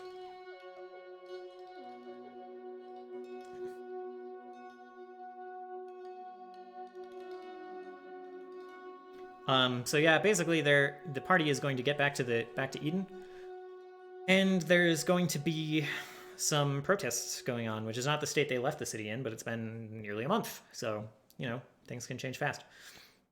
By the time they get back, it'll have been nearly a month. Is the population growing or shrinking? Probably growing right now. Probably shrank a lot when the gods were exploding things, but then it's been growing steadily since. And perhaps I have a feeling that the population of the city has been growing faster than the population of like farmers, people outside the city. They have a diverse age system, yeah. It's pretty split up. Probably skewed towards under 60 right now, even like more for elves than usual. Just because 60 years ago is when the gods were sealed away, by the way. Just to put that number out there into this discussion. Yeah. So they'll get back. There will be protests going on. My thoughts are that, just to split up, like, factions a little bit. The town guard does not have a voice on the council. They have been told, stay in your barracks. Like, don't come show up to these protests.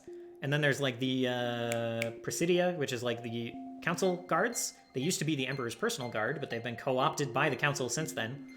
Their head is on the council. And, like, the guards report to him.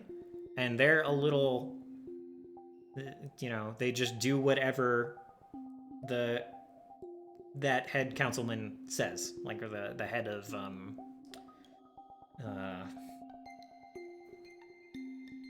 you know, the town protectorate or something. The Minister of Defense, I guess. So he's put a situation where, like, the town guards, who have a loyalty to Eden specifically, have been told to stay in their barracks, and the Presidia are the ones, like, kind of suppressing these protests, so it's more potential for, like, violence to happen. So Eden lost most of its army to the collapse of the True Gods. Yes. It's a situation where, 1, the army suffered heavy casualties, and 2, like, while the Emperor was alive, it was less necessary to have a standing army. It's not that it has no army, I should say. Like, it's that it had, like, several legions, and now there's 1 legion. So there's, like, a few thousand people in the army, and then, like, more in the guard. Not more than a few thousand, but, like, additional people in the guard. So it's yeah, sorry to misrepresent. It's not that there's no army, it's that it's severely diminished from what it was. Growing right now, because they've lost the Emperor, but while the Emperor was alive, there's kind of this hero syndrome that we can't really relate to, where, like, the Emperor literally killed gods. People aren't gonna, like, killed gods. That's the perception, right? They're just sealed away or whatever, but they, like, the perception is that the Emperor just slew them and that they are no longer a problem. And so, like, enlistment was down, and the council probably was not particularly, like... I think the Emperor had this idea of, like, we're gonna...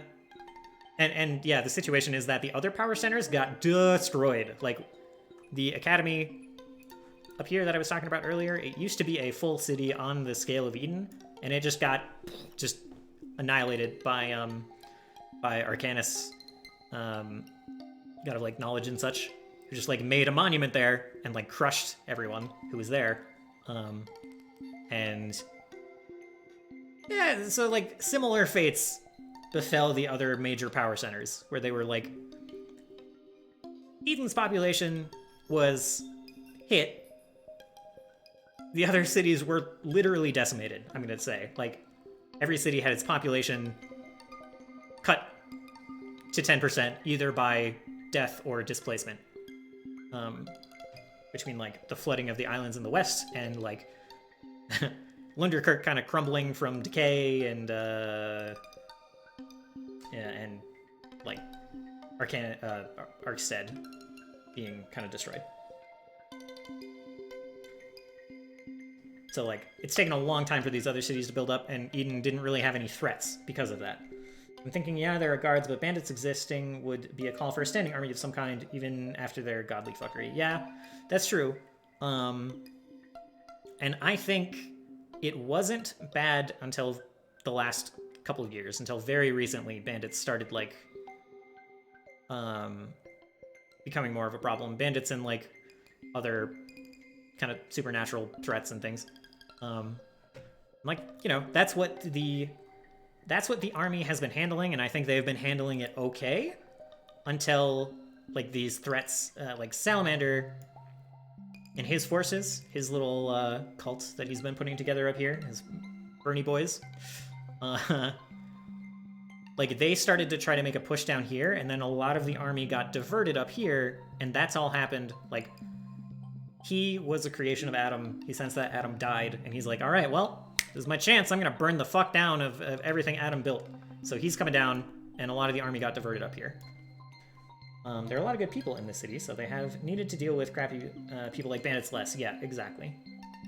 And I think since the army wasn't distracted by Salamander before, they were able to handle minor threats more easily. They were able to spread out more into, like, little squads that would take care of things like cults, like cults of reptile gods that were building up and, you know, like, taking over townspeople. They were able to handle threats more seriously.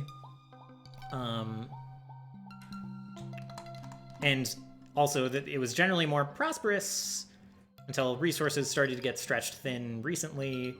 Like, they've been hit by some reality at the same time that they were hit by unrest of their emperor dying. People stealing from each other would call for guards, but a thief can get some buddies and leave town, come back, and boom, yeah, pillaging. Have you considered where the group might find more of the pillars for the Jade Fangs? Yeah, so it's gotta...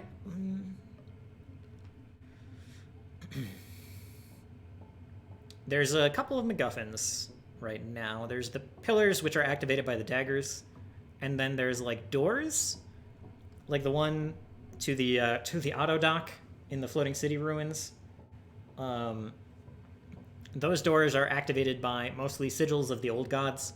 So, like, Eve was given Denala's sigil by Adam. So she was able to activate that door down in the ruins there that they've already been through. So those will kind of be spread out a bit. The pillars are almost always going to be attached to floating city ruins. So, like, buried underground or, like, collapsed in mountains. Things like that. Kind of like these old places that are being unearthed. Whereas, like, the sigils can be found in floating city ruins, but it can also be found in, like, temples and churches and anywhere Adam went. Because he probably installed, like, technology, like gates and doors and panels that react to this. Like, they'll be able to find resource caches that are opened by the sigil of Denala and such. And if they find more of the sigils, more of the boss room keys for the other gods, they'll be able to open more doors. Like, there was one for Arcanus here, I don't want to reveal what's on the other side of that door so my players can watch this video without worrying about it, but I don't have a Discord.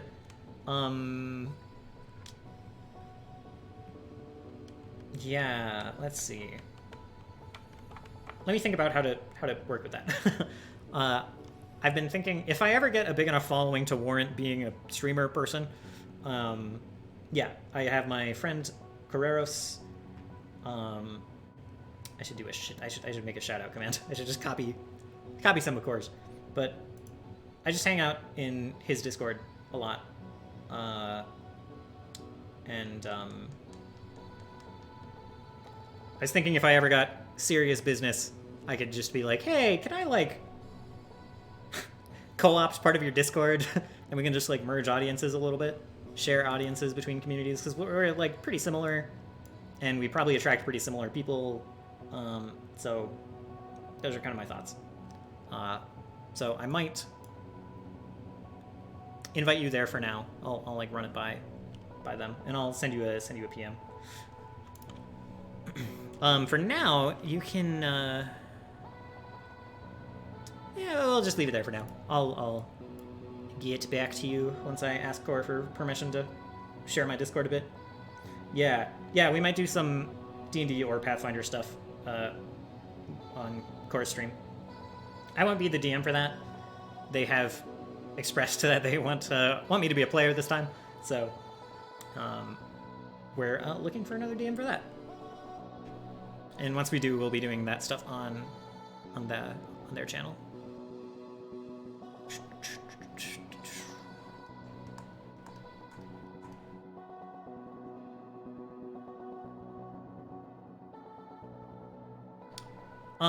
So, is that a point of contention for you? How do you mean? Not being a DM or having it on Core's channel? The answer is no either way, but I will give a more thought-out response, depending on the answer. Would I rather DM? No, I love being a player. And I was a player, like, for a very short time in a game that Carreros was in, and it was a blast. We had a lot of fun playing together. We vibed really well. So I would like to do that again. In fact, like, working part-time, trying to stream, trying to do music, DMing a campaign, like, DMing another campaign would be a lot on top of that. So I would struggle. I would do it. I'd be happy to. And it would be... I would have 2 D&D prep streams over here.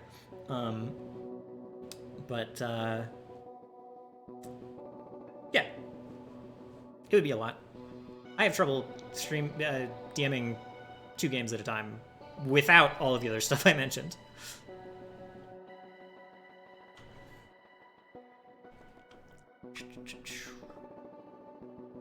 Want me to copy Core's Discord link for Wither King?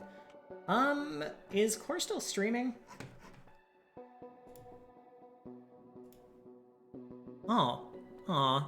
I didn't see that, Core is still streaming. I didn't see that Wes linked my channel and socials. I will have to thank him later. I just want to run it by Core. I mean, it's probably fine. It's fine. Yeah, go ahead and get the link. I'll like ask Core for permission and forgiveness at the same time. Yeah.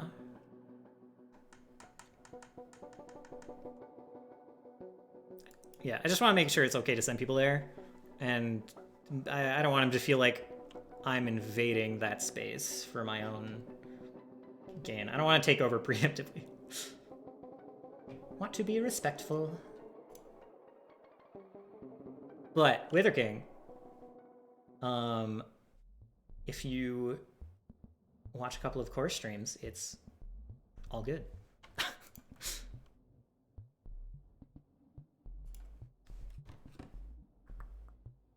Let's see. I'm like so sometimes like all of this Orlane stuff, I was so happy to just like put down a lot of concrete stuff, a lot of like dungeon dungeon delving stuff, dungeon crawl content. Like This stuff, I really just want to freehand when we're doing it. A lot. I'm going to come up... I'm going to be better if I don't have stuff that I, like, preemptively want the players to get to. Cam, to answer this, jump way back to a question you had before. Follow up on a thought I was having. These fortifications, wherever they are, I was thinking that there would be some kind of, like, magically activated weapon that could be activated by, like, that Denala sigil that, like, the Emperor placed there, like a just-in-case thing.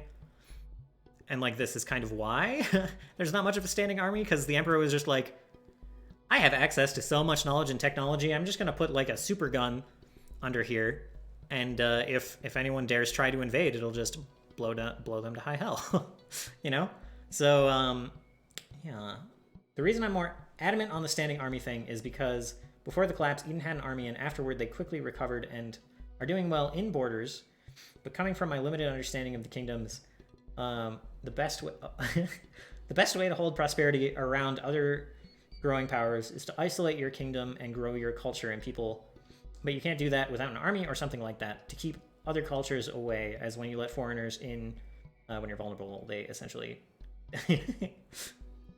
Looks like you got a little cut off there. I don't want to cut you off with my response before you're done.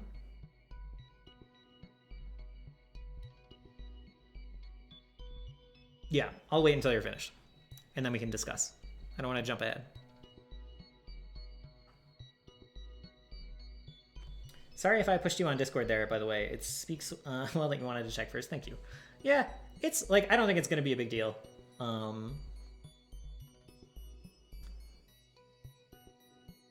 Yeah, I think Core is very, like, generous, and if there are thoughts on, like, why that wouldn't be preferred, they'll be extremely well thought out and respectfully put. But yeah, I just want to be respectful.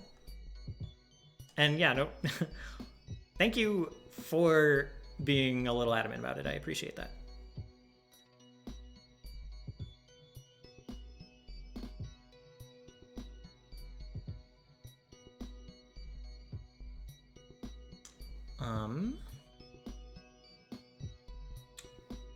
Yeah, I haven't mapped out where all of, like, the floating city ruins are going to be spread out, or if they're all on the ground. But yeah, I'm still thinking about where they could be. And I suppose it doesn't just have to be the ruins. Like, gods, the elves, they could have made things that interact with these daggers. They could have made more technology like that after the city fell. So it's fine if they're just in, like, temples and stuff as well. Essentially, the values of your kingdom are swayed and easily moved to other kingdoms, so they defeat your people before they even defeat your guardsmen. That makes sense. I think the Emperor was extremely ideological and foolish, and he's also been alive for thousands and thousands and thousands of years. He's, like, the longest living sentient thing on the planet because of the weird immortality mistake when he was born. So I think he's seen some shit, and he kind of wants... I think he probably wanted to unite the continent in some way, and he died before he could see that through. He didn't want to, like, rule by any kind of force. He wanted to, like, gather up the remains of, we'll call it humanity, but, you know, the remains of the gods' rampage, and, like, basically bring the people together. And Eden is just suffering for the fact that he died before he could make that a reality, and he might have not ever been able to make it a reality. I feel like he gained some innocence alongside his power. Yeah, I feel like that's true. So I think he probably thought it was more possible than it was to create just, like, this utopia now that the gods are gone, especially since killing the gods is kind of contentious. There are a lot of people who are like, this is what we deserve. This is what we have wrought. And once the slate is wiped clean, then the gods will welcome us back, and those who are chosen will be welcomed into the new world. And all, you know, there are, like, those kinds of people there. Um, the whole concept of a standing army is sort of upturned by the addition of apocalyptic magical power anyway. Yeah, there's probably a little bit of like, oh god, Arcanus literally destroyed a city by snapping his fingers. We had an army of dead that we couldn't kill. The Death God was the one that came for Eden. Army of dead that we couldn't kill that was like slaughtering our army, and like we only barely survived because Adam like sealed them with just perfect timing. Um, like there is a little bit of like, what even is like an army of soldiers supposed to do in this situation? So the people who saw that probably weren't quick to just build up an army, which they might have seen as a waste of resources.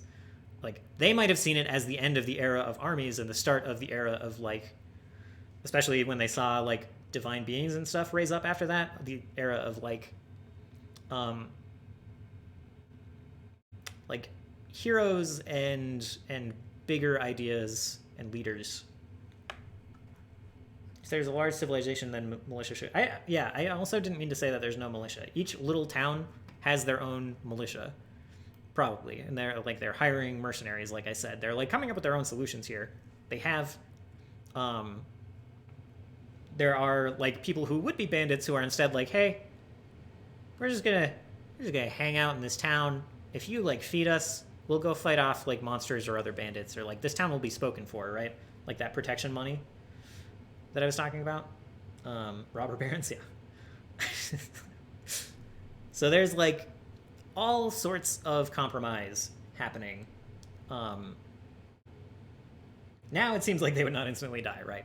And like it went from a situation where Eden did control all of this to where it's like a city state, and like I said, it kind of controls like this area and Castell, and it kind of like loosely influences the land around it, and it's like relies on like loyalty from the, I kind of want to call them like duchies, but you know, like noble families, noble landowners around here that have some influence, like their yeah, yeah. The entire basis for feudal lordship settled bandits that started extracting tax from subjects rather than roaming. Yeah, yeah. Yep. So that's, yeah. I'm glad that we've come to like a little bit of an understanding on all that. Thank you for like. I'm not gonna lie. Let's see. This might be relevant. We spent a lot of time talking armies, but how much of that progressed your work? A lot. I think that centered my thoughts a lot. This was all like loosely floating around in my head, but now I have answers, right? I have facts. I have facts of the world instead of ideas, and that's infinitely more helpful. So like being prodded like this and thinking about things logically instead of wish-washy feelings, it's great. Like that's perfect. Like I said this earlier, but like sure, direct progress. I haven't mapped things out. I haven't put encounters on the ground, but like so much campaign forming stuff has been talked about. Yeah. Let's see. Let's get some more music. So we're talking about toppling Matt Colville. Oh my god! Core, welcome. Thank you. Thank you for the raid. I appreciate it. We were just talking about you recently because someone asked if I had a Discord. Hello, praise Jesus. Thank you for the follow. Is it okay if when people ask for a Discord, if I send them to your Discord? Question mark? Because I don't.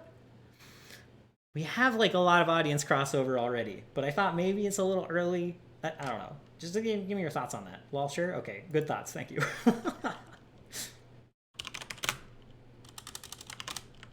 All right, I'm just getting some music up here. We've been let's see. How do we do these intros? Hi guys. You know me probably as Carreros' DM. I am Carreros' Dungeon Master. You probably know me as the mod from Carreros' chat. I also occasionally stream DM prep on Roll20 and such.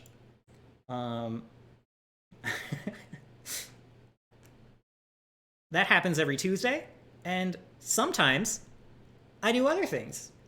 I streamed Monster Hunter once, and I streamed Legends of Runeterra once. Diversity. But mostly I stream D&D right now. So, yep. Check that out Tuesdays here at like 10 o'clock Mountain Time. And I cannot find a SoundCloud link to save my life. How can I ban Cam if he's a mod? Yeah, I mean, I can ban him for you. I can probably time him out. If you want to pull the trigger on that, let me know. I did specifically make him a mod before Wes, so that some revenge could be had. Ban everyone. Got him. Do you have a playlist? So Cam keeps joking about me toppling Matt Colville, so we're just pulling up a Matt Colville playlist because we ran out of my other royalty-free music. So we're just gonna steal his playlist. And then we're gonna run into ads because I forgot about that, but we're just gonna deal with that. Okay. Let's look at the audio balance. Cool. No one heard anything? You cussed?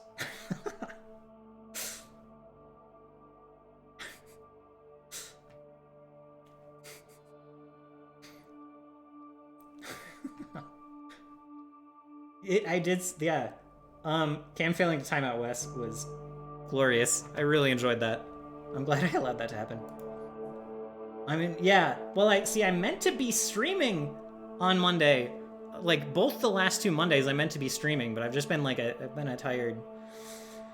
been very tired on the Mondays. So, so I haven't, but one day I will stream while I'm there. But I'm sure I'm usually hosting you while we're doing stuff, so that's fine. I should tweet about it too.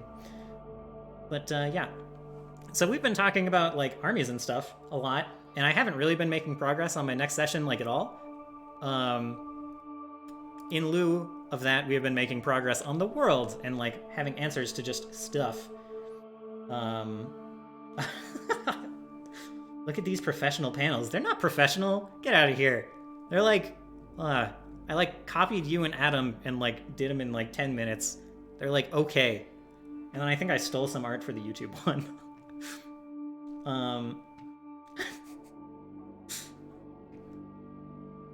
Streamer talk. This happens to me all the time. Fine, don't chat. Okay.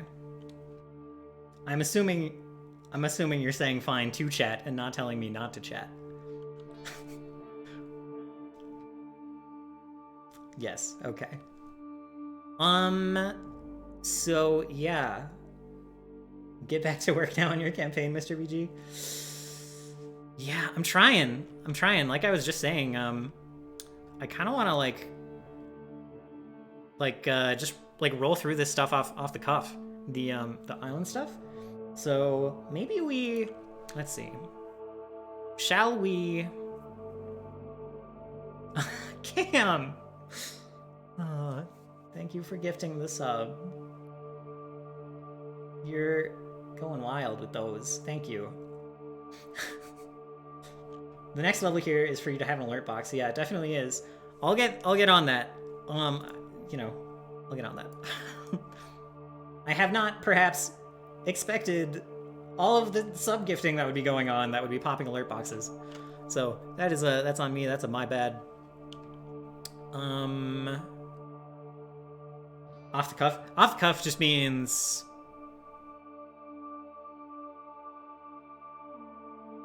What does off the cuff mean, guys? I can't find the words. Chat help. Improvised. Off the cuff means improvised. Spontaneously, as Cam said, yes. Unplanned, yes. So, play it by ears. Ears? Play it by ear, whatever. I'm getting so distracted by chat. I'm a little heart bumpy. My first raid from Core. I'll solve it by drinking coffee.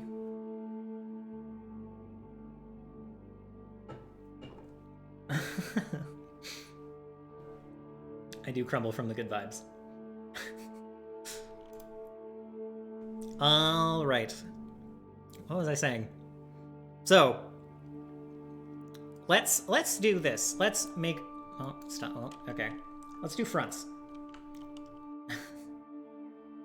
Not streaming the. Inconsiderately streamed on your day despite all of. Oh, whatever.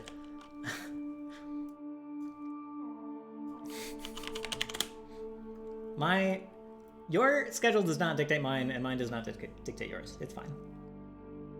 Alright. I'm gonna pull up a fronts diagram, and we're gonna make some... We're gonna try to steal some fronts. Make some fronts for next session, and that's what we'll do. Because, like, just setting down set in stone encounters, like, doesn't feel like it's gonna work here.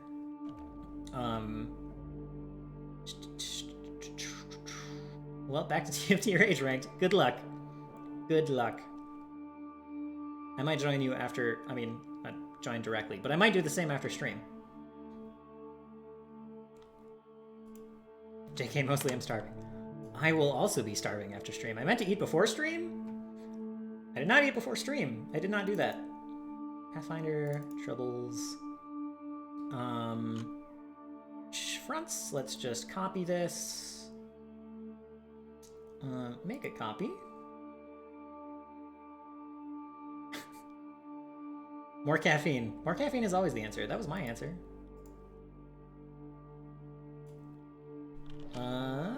Session fronts. What's tomorrow? 23rd? No, it's the 22nd tomorrow. 1/22/02.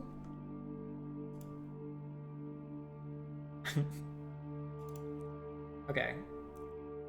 So, I gotta clear one of these out, because again, I don't really want, I want my players to be able to watch these, so we're just gonna, like, bump the ones that exist, and we'll, what? Oh, I'm sorry, I don't have commands. I'm not set up, man. I'm not.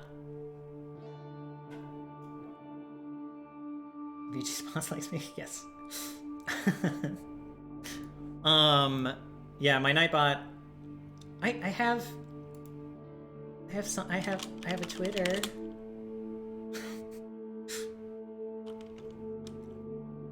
I have Twitter on a timer. All right, so here are fronts. If you're not familiar with fronts, they are a very... I'm sorry, I don't have it. I don't have any. Can I make commands as a mod? You can if I give you access. Yeah, if you want to play Monster Hunter with me, I got the lobby code. Yeah, I'll add Cam and Core and eventually Wes as Nightbot moderators, so that so that we can get on this command game. Sai was just letting me have it on the commands earlier, by which I mean he said SMH. What did I... Hold on, what were these supposed to be? I'm gonna move this over here. He didn't add SMH, he just said SMH. I forgot what the purple is supposed to be, so I'm looking it up. Oh, Grim Pretense. It just says this here. That's what I'm missing. I don't have quotes, I don't have quote add. Nothing's there. I'm a mess, it's all a mess. So, as I was saying, fronts are like a... I think they're either originally from Apocalypse World or Dungeon World, and they were added by Dungeon World, which is a hack of Apocalypse World. And this is kind of a simplified, streamlined version.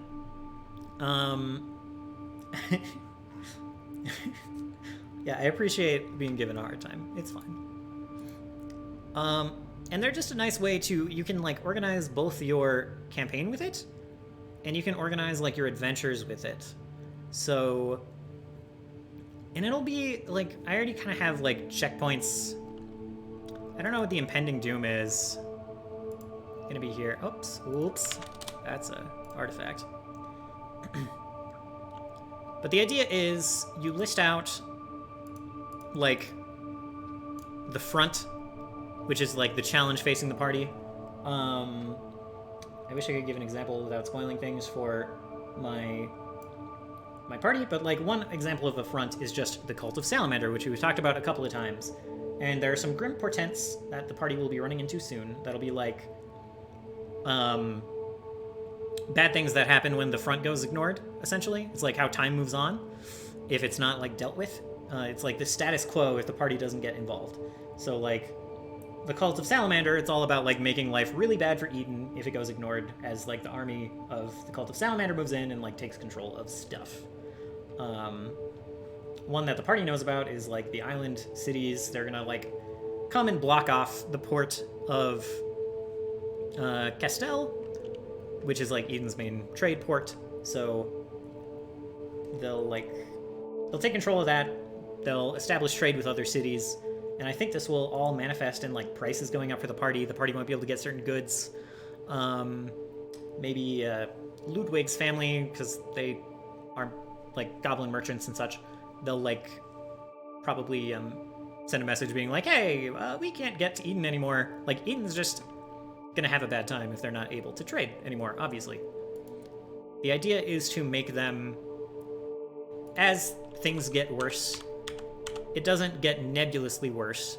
It gets worse specifically for the party. It makes life harder for the party, with the impending doom making life harder for the whole world. But so that's kind of the challenge with making them, is to not do things like, this weakens Eden. It's like, no, like, the party can't, like, there will be more ambushes, the party will get attacked by these forces more, they'll, like, lose access to these villages, eventually, like, Eden will come under threat, their, like, hometown, things like that. Yeah. So, the adventure front here is going to just be, yeah, you need to connect the issues to the party. Exactly. So the front that we're going to be building here is just the expeditionary force. Islands expeditionary force. Because the kingdom can help himself if it doesn't affect me to PH. Yeah, exactly. In this case, with the adventure front, like, it's just kind of going to make their life harder if they don't get ahead of it, basically. So the head is, I don't know. Give me, if anyone has NPC names, I would like to hear them. Otherwise, I will refer to a name generator. Oh, thank you, Mike. Thank you for the follow. Let's see. The party doesn't need to deal with them all, though, right? Yeah, so the idea is that okay. In terms of campaign fronts, they kind of do need to deal with them all eventually, otherwise, like, consequences will happen, but, like, you'll rehash at some point the progress, some fronts, which will designate how the world changes, right? Yes. Sometime we'll have a we'll have a super spoilers session that, like, no players allowed. And we'll go through some of the fronts, and we can talk about it. But right now I have 3 active fronts. You want to keep it to about 3, otherwise it's too much to juggle, really.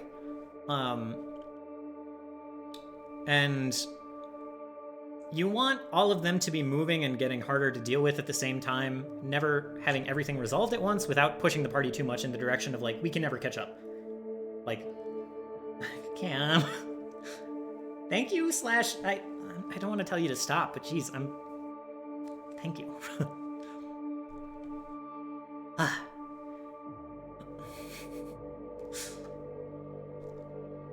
Yeah, for 50 fronts at one time. Yeah, that's fair. It can be demoralizing to player characters if you, like, if they just can never catch a break and everything is always terrible no matter what they do. The idea is to naturally have, like, an A and a B and a C plot kind of going and bouncing back and forth, and, like, you can get on top of this one, like this issue, but then, like, this other one gets serious and you go deal with that, and it's, like, super hard, but when you do deal with it, it kind of, like, resets it back to not being as big of a threat. So, like, you can deal with this front at level 1, its other, like, level 1 threat, its other level 1 threat, and then you can go deal with the other front's, like, level 4 threat, and it's just, like, a big climactic thing. it should be a method of bouncing back and forth and keeping things fresh, not a method of torturing your players. There are already enough ways to do that. Office Depot office no, SoundCloud. Shut up. All right. I need to just pay for premium if I ever use SoundCloud. Ads. Ugh. All right, we got another 10 seconds of those. So, but they could be relatively minor things, right? Yeah, like, well, I mean, it depends on the front and what the thing is. Like, an adventure front is supposed to be relatively minor, like, as the Grim Pretents go along. They just kind of make plots happening in the world. Yeah, exactly. And not every Grim Portent is supposed to be like, Eden is crippled, all of your allies are dead. Like, it's a little more, like, granular than that. Just, yeah. Like, the first one is, like, Castella's blockaded. Like, the players, that doesn't hurt them too much, really. It's just, like, a thing that's happening. And that front will be kind of slow-moving in terms of just, like... Fronts comes from warfare, right? Yeah, kinda. It's a little more... It's not incorrect to look at as, like, weather fronts either. It's just, like, things moving in the world. Eden is a recovering crippled around other... right. That's one way to put it. So, adventure Grim Portents are not supposed to be as world-endingly, like, terrible. It's not a huge impact. Like, the first one is, like, the party is going to find a guy... Let's look at the map. At the first destination, the party's gonna, like, find a guy here, or, like, a group of guys, and they're all gonna, like, take off towards their boat. And, like, if they get to their boat, it's a smaller boat than the river boat. And then they'll, like, get off ahead of the party, and they're gonna warn these guys. Right? So, like, first Grim Portent is literally just... South, Scouts, Escape.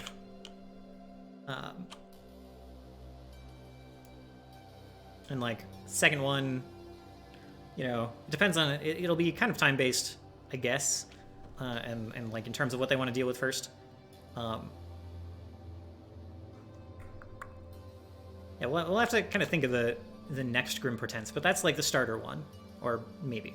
So, and like the ending one is just that they become entrenched in. When's the Day of the Dead? Oh, okay, that's super highlighted over there. Yeah. When's the Day of the Dead? I want to bring back some heroes from before the collapse. That would be cool. That would be cool. One in our like cooperative world building session, one of the rules was explicitly no revivals, so it'll have to be in a ghostly kind of form, I think. Yeah, channel spirits, exactly. Yeah, we'll probably have that be soon. I'm gonna make that'll be a fun side quest at some point. What front should Varys add? Oh, poll. Can I see the options to this poll? Thank you for running that. Ooh, oh god. Werewolves of Eden. Eden burning. Return of the reptile god. The formation of an army. These are very, very high end. Yeah. So, like... Eden burning is definitely one that, like, there's already a salamander cult that ends in that. And if it gets to that point, there would definitely be another front, like, added to the end of that as to, like, how that resolves. I have no idea. I don't suspect it'll get there. I want it to. I want it to get there really bad. This poll isn't binding, yeah. Yeah, I would suspect not. I forgot what I was saying. Ooh, Airwolves 1. That could be that's not bad. That could be like a session front that leads to. If they go to deal with Salamander soon, it'll probably be a werewolf related thing.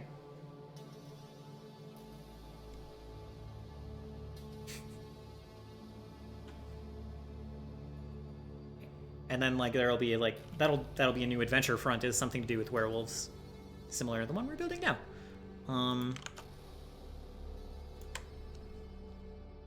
The inevitable pivot to ERP. Yes. That's I don't think I can do the prep streams for those on Twitch. So the goal of the Islands Expeditionary Force is to like essentially get back to the fleet with Matt's info. Our henchmen are just expeditionary.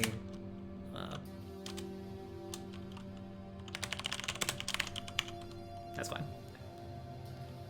Patreon only content with the feet. NTY.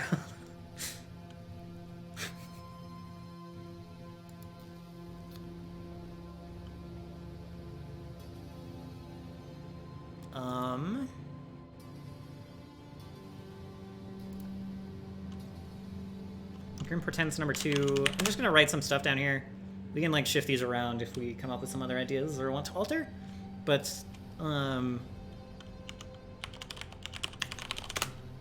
if the South Scouts escape and they don't get up there in time, then the Expeditionary Force will trash fortification trebuchets. I'm not going to type this right. I apologize for the spelling here. I need spell check. I need spell check in sheets, please.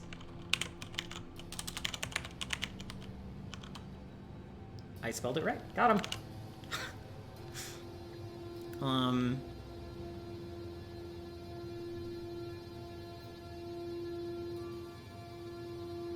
Let's hold on. Copy this down. Another idea: a warlock whose patron is a Patreon where any outsider can invest in the wildness of the witch. It's pretty good. It's a pretty good idea.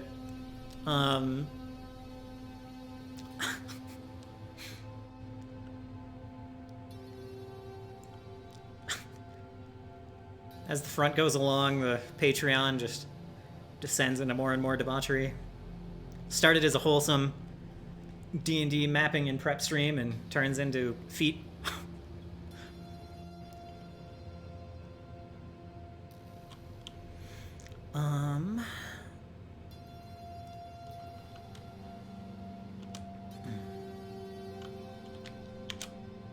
Expeditionary Force. We don't need to write that out every time, it's fine. I can see the feet idea has you shook. Yeah, it's too much for me. I'm over the edge.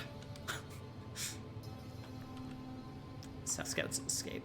What do I, as it goes on, they start interacting with the fourth wall. Yeah.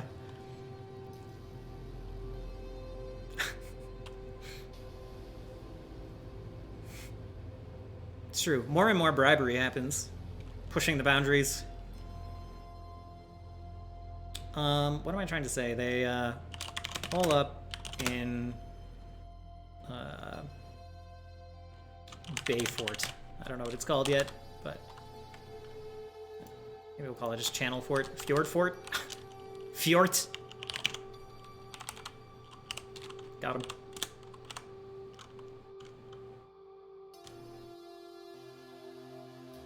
And meanwhile, they're like burning and trashing the trebuchets. And the last thing, I think we only need 3. This doesn't need to be super expansive. There's not really an A-B plot going on. They already dealt with my B plot. So I think the impending doom is just, let's see. Retreat to their boats. Impending doom. Expedition. I don't want to reformat this. Keep it in the lines. Regroup with fleet. Deliver information to fleet. Not feet. Never feet. Ah, that was close. Close to the line. The impending doom would be a market crash.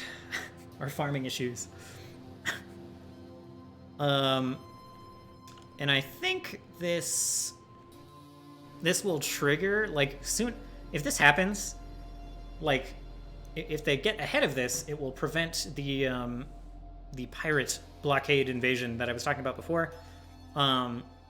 If they don't, then... Or it'll, like, set them up to counter the blockade better. And if they don't, then, like, by the time they get to Castel, like, they'll be pulling up to Castel and they'll see the boats in the distance, I think. I'll just write that note down here. On arrival in Castel, party sees boats in the distance. And it's not wrapping. Format. Text wrapping. Wrap. I don't know that the head of this minor front needs like a name, but let's just Mephits don't know that the guys in the boats are not from Eden. Yeah, that is true. They're also like further north from where the Mephits are, but I think their boats like there's like a rowboat here, right? That'll go faster than the party's riverboat. That'll take them up here. But they have like a full ass boat somewhere that way. Or maybe in the bay, kind of southwest.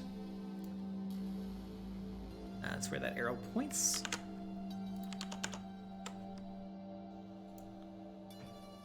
Alright. Name generator. The poor Mephits will now do lake taxes, and when they let you pass, the boat guys steal your stuff.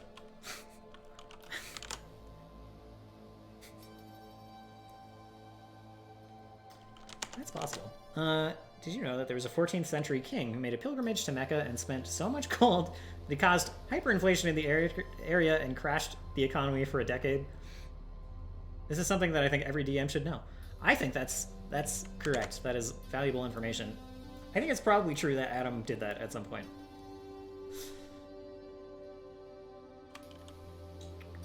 I should have probably done a quick recap of the situation for everyone who joined. It's a little... I never know where to start for a full recap. Let's get this NPC name first.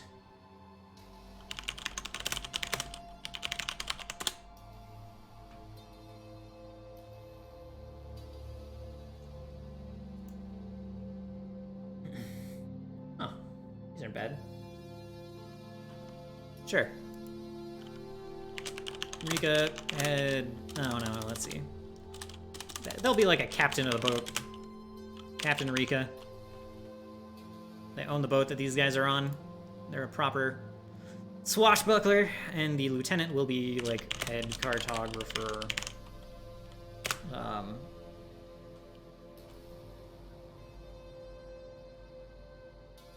Reader. Reader is fine.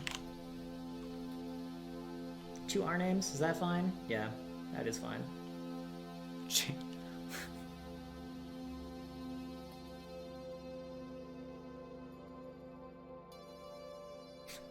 Captain Ricardo and General Rika.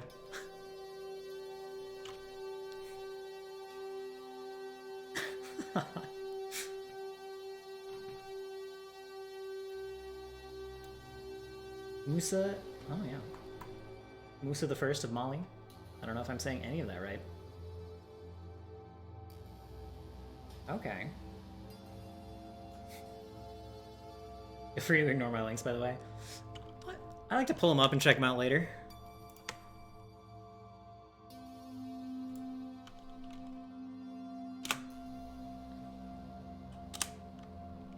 That's fine. All right. So there we have a basic like adventure front. Sometimes you can kind of go back and forth between two if you happen to be using two. I don't think that's necessary here.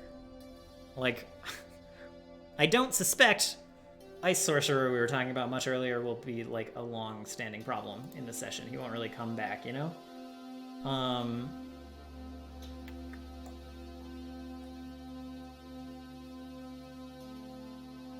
Yeah.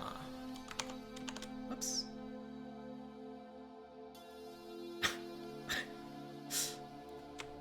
Is that the pending website for like for this Patreon we were talking about?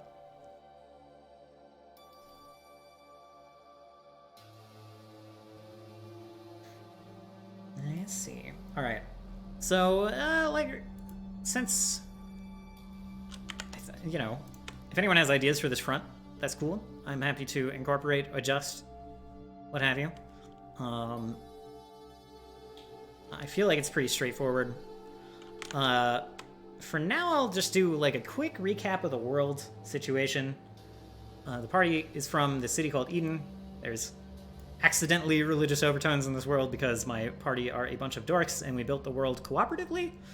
The general idea is that the Emperor of Eden, who was named Adam, he sealed away... The gods were on kind of a rampage. They were having a bit of a disagreement with the mortals of the world. They destroyed 4 of 5 like great power centers on this continent. They were coming for Eden, and the Emperor arrived in time to basically MacGuffin save Eden from the gods. He like sealed them all away with the help of the goddess of life, who like gave up her divinity and Adam's immortality to seal all of the gods away, and maybe including herself. It's not really explicit in what we have written. And now, in a post-god world, there's a bunch of like mana, basically, that has been let loose by this, a bunch of divine power that is just floating around free. Like, it's just there. Ready to be exploited at this point. Whereas before it was, you know, gathered up. It was controlled by the gods. So now there are like lesser divinities being elevated to make use of that that extra power that has been leached into the world. So there's kind of like lesser gods, local spirits, things like river spirits or like the local god of the harvest, you know, similar to like Kami or like Roman like lesser cults of, you know, like the family cults, cult of the emperor, things like that. So that is kind of the idea, that like all of this power that was centralized in these 4 gods is now being dispersed through the world. The party just finished up an arc where they like killed one of these divinities that was like setting up a cult of the reptile god down here. And so they're coming off the high of killing a god, and I immediately slapped them back down by knocking almost all of them unconscious with a couple of hellhounds. That's how you do. Highs and lows.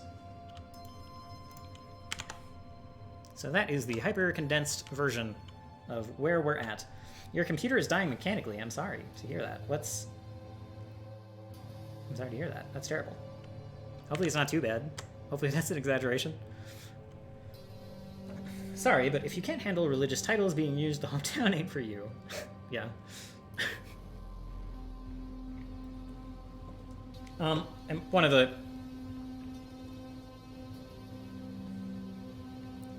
Yeah, Kami exists in Pathfinder already. That's true. It's true. I've like played around with them before a little bit, so I'm familiar with them. I was like, yeah, it's like probably what most of the people in Core's audience are familiar with in terms of getting the idea across. What was I gonna say? Oh, there's a player in the campaign who named their character Eve because they were having an affair with the Emperor Adam in Eden. So that's the whole thing. That's the level of that's what's going on with this campaign and our cooperative world building efforts. Yeah.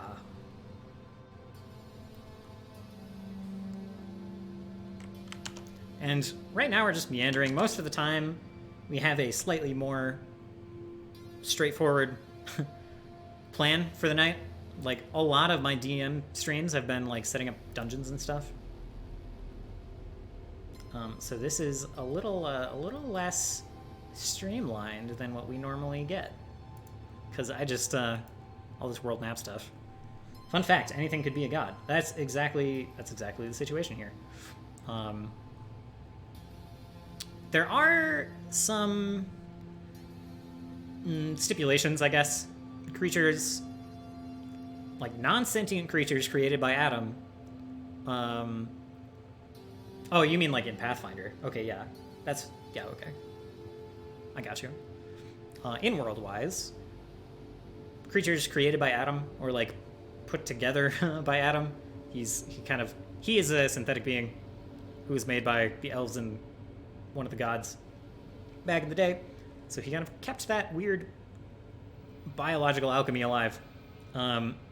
Creatures created by Adam have a higher chance of like spontaneously gaining sentience and divinity. There's a new Nope. $5 deal that has. That's fine, Wendy's. That's fine. If like a mortal like humanoid wants to become divine, they need to work a little harder. A lot of the time, kind of the rules that I've set up with the party is that like if a mortal humanoid wants to become a god, they usually need a contract of some sort. They kind of need to deal with some other mortals to like worship them in exchange for whatever, like power or protection or what have you. Which animals did Adam create? Adam created salamander for one, just a fire-breathing amphibian is what Adam created. He also created the lizard folk by like. So he wasn't able to create more sentient life, but he was able to like take like a dying person's sentience, their like mind and soul, and like put it in a lizard.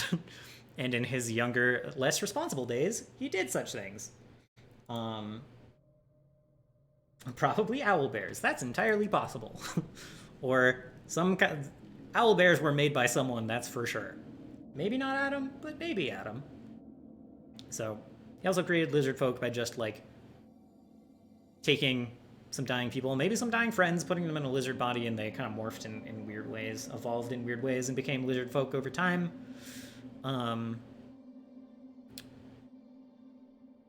He might be responsible for harpies.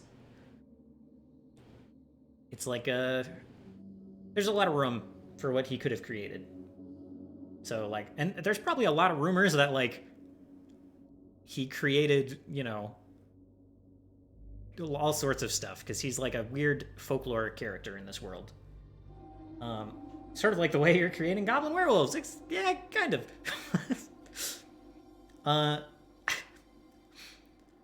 I would say Ludwig is pretty inspired by Adam to make a true goblin werewolf hybrid thing without the effects of the curse.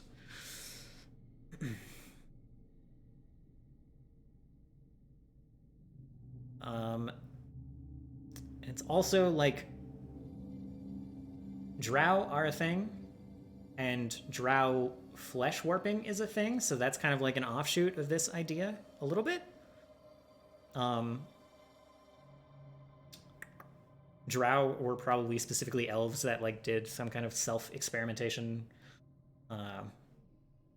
along these same lines.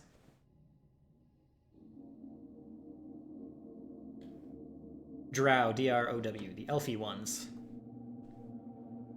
I meant to say in Pathfinder you need to be powerful enough to achieve divinity, but if you're born a god or destined to be one, you can be as weak as a commoner. Oh, that's interesting. Okay, that makes sense. It's weird that I haven't like run into or looked at those rules at all. I guess if we don't, I don't know. Most of our campaigns have stopped around level 12 or lower.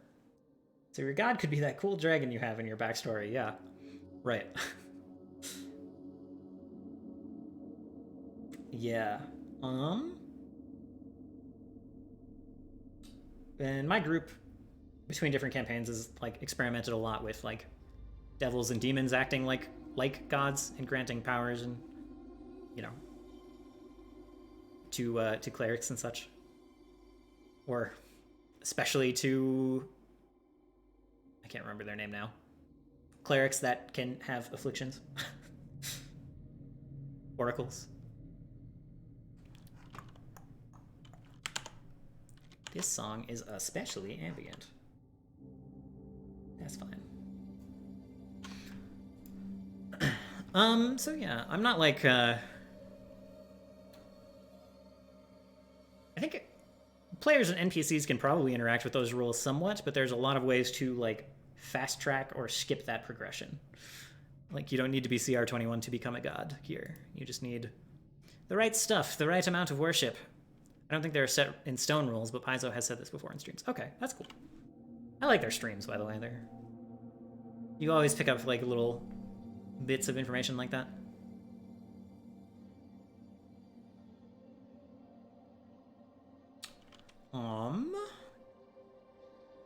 I don't know that I have a whole lot else I want to do tonight. I guess we can, I'm just gonna, let's see, I'll add another stream marker here.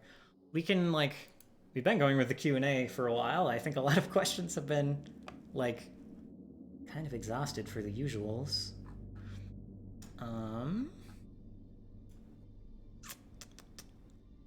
But yeah, I don't have a lot I want to figure out for, like, the next stretch of the adventure. I kind of have it figured out.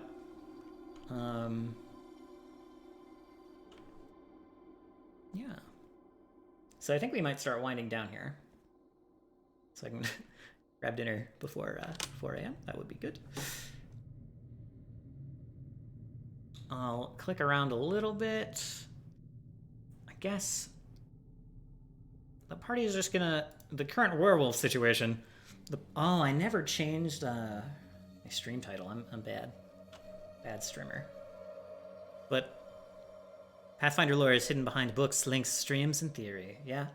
It is kind of hard to get the, like, whole... Get a whole view of Pathfinder lore. It's pretty difficult. I think, I don't know. It seems like they're trying to get more available, like, make it easier to find with the second edition books a little bit. Like, they're consolidating some of the stuff. You won't find all of one topic on one page all the time. Yeah, that's for sure. Imagination. Yes. Also behind that. I've never played a single campaign in the Pathfinder world. I mean, I played some Pathfinder Society stuff, but never, like, you know, never a homebrew campaign in a non-homebrew world. I think the situation here, the immediate situation with the werewolf and stuff depends a lot on what the party ends up doing. So I can't really plan that out too much. Like, party's just gonna wake up in the morning. Gallus is gonna be chilling in his werewolf form with his little ritual to keep himself under control, and then he's just gonna lead these NPCs off to Eden to get their curse cured as best he can.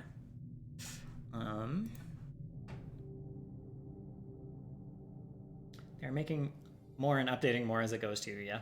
That's true. So it's gonna, like, even if they're consolidating prior knowledge right now, it's gonna end up being sprawling again a little bit. But, which is fine. I think it's cool that, like, it's not necessarily all in one place and that you have to do a little digging sometimes. Yeah, I think do you have plans for your World Beyond Pathfinder games? Not really. Not really. I don't,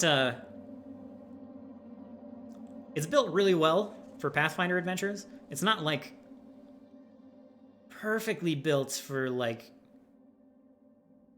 short stories or, like, you know, book writing or anything. I have other worlds that maybe, but, like, what's beyond Pathfinder? That's a good question. What is not Pathfinder? I don't understand the question.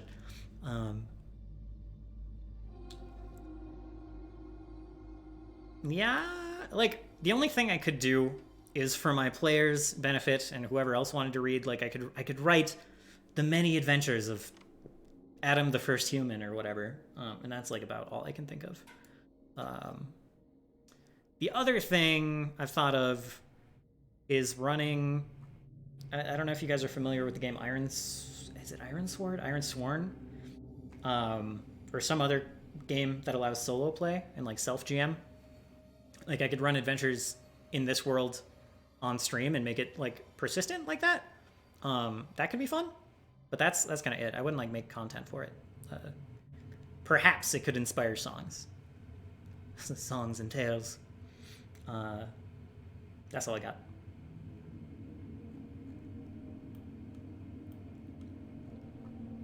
Idea. Fire away.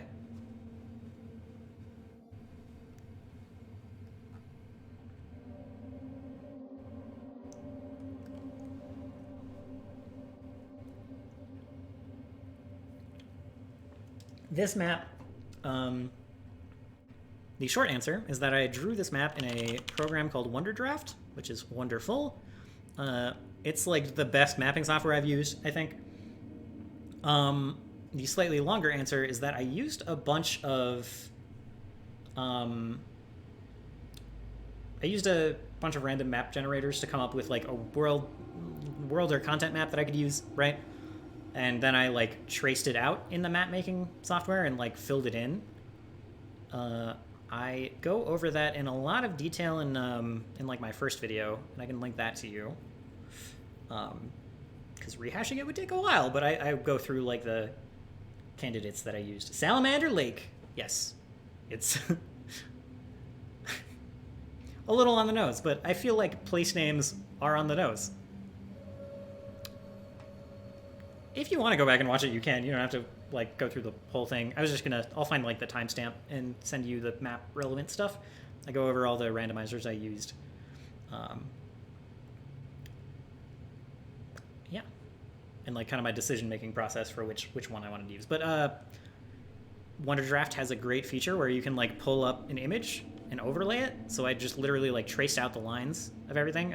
Like being able to just trace out the fjords was very helpful because that would have taken a lot of work. And like it had details, kind of like very sparse details on where like forests were and mountains and all that. Does your party have any familiars or animal companions? They have exactly one familiar. They have the alchemist. The alchemist has a little, he describes it as a little meat sack, so that's about all I know. That acts as his familiar, and he uses it to deliver bombs and such sometimes. Oh, my throat is getting very dry. Maybe there's a mini adventure where the companions go on a quest and do stuff themselves, and when they return to your party, everyone's like, I don't believe you.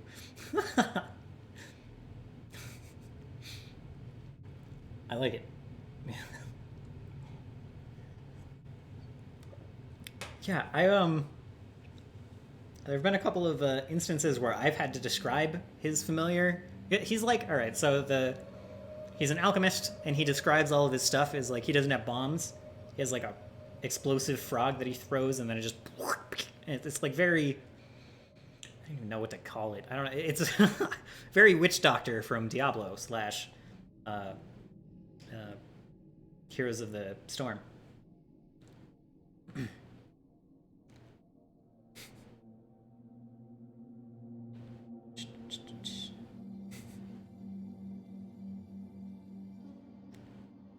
Also, I guess in terms of companions and stuff, I'm supposed to do some homework and read Strongholds and Followers.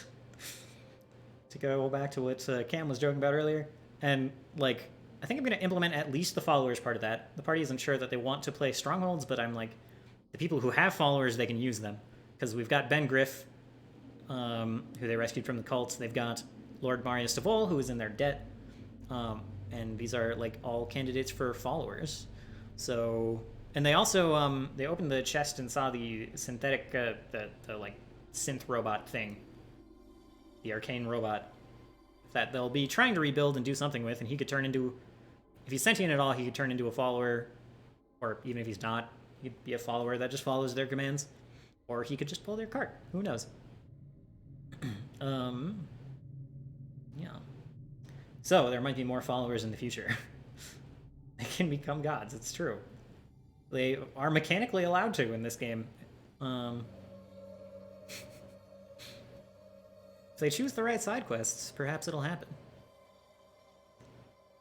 Easy peasy offer spells to peeps. Exactly. Yeah, they could become a patron to their own follower. Can I be an NPC in your game? Probably, yeah. It might be tricky if you want to like play an NPC, because we play Wednesday my time at 5 o'clock, which is like pretty... It's like in the morning for you sometime. Make me a lord. Yeah, if you just want to be an NPC in the game, that's totally a thing. I will, yeah, I can do that. if, if you're a god, Cam can be your cleric. I'll leave that up to Cam. But that would be allowed, yeah. Spreading the good word of the Wither King.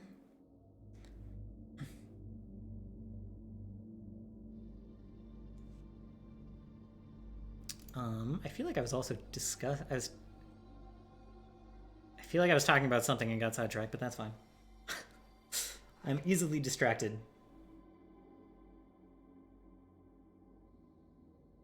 How many hours until 5 p.m.? Right now? 15 hours. So we play in 15 hours. Oh, I already have a one friend who wants to like guest NPC sometime. I really like that idea. I think it's super cool. It's a shame that this isn't in the same world as my previous campaigns, or there could be character crossover. But sometimes you gotta reboot, man. I can see this world lasting like a while. It's got a lot of different settings that could work. Like this isn't the only time that makes sense, you know? That's like 11 midday for you. I doubt I could come in and voice a character or anything. Yeah. I feel like timing-wise it's probably fine if you didn't have work. So I think that's probably the big problem. Yes, the creator of the celebrated Day of the Dead. The Wither King, he who watches over us while we wither.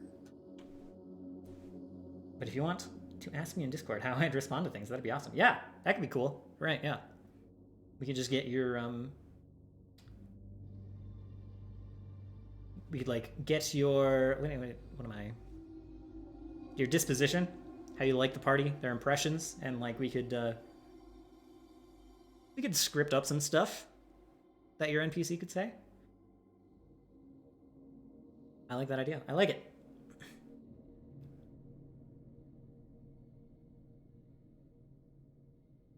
I'm just like staring at my map. I'm up for this too. It sounds awesome. I like it. I just have literally said that 4 times now.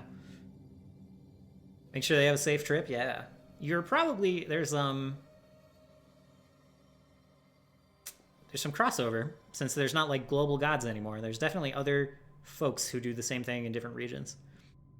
There's like one guy that I'm just calling the Riverman right now who brings the souls of the dead upriver back to whence they came.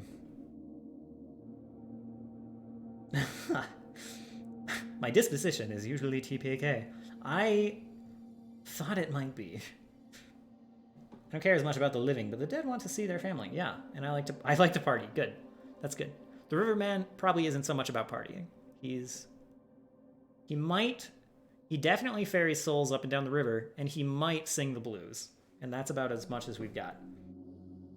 I'm not actually as bad as I make out, to be fair. Yeah, I didn't want to say anything, Cam, but I suspected. I suspected that might be the case. I went very easy on my players last session. You have forgiveness in your heart.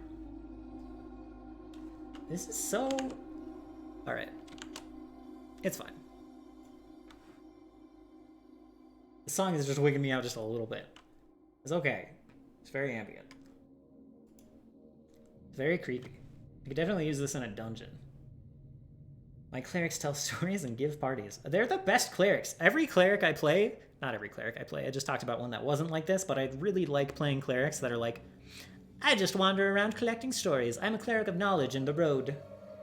Who's like the Maska god in Pathfinder Vanilla? Like, oh, it's literally Nethys? Nethys. It's the one that the site is named after. That was my Pathfinder Society's god.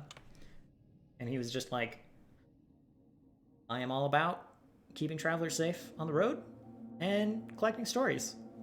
And that's my jam.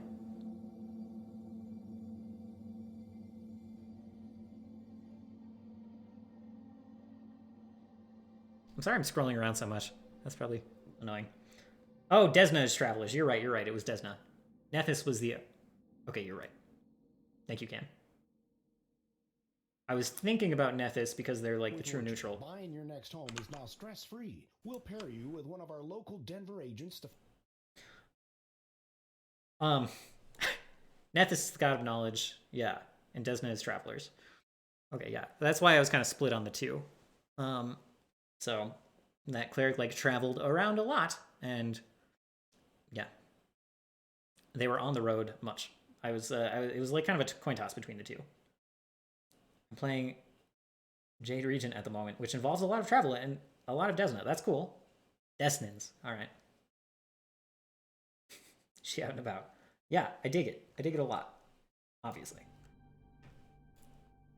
Like, to be honest, probably the best god for DMs. Like, patron god in and out of Pathfinder Society.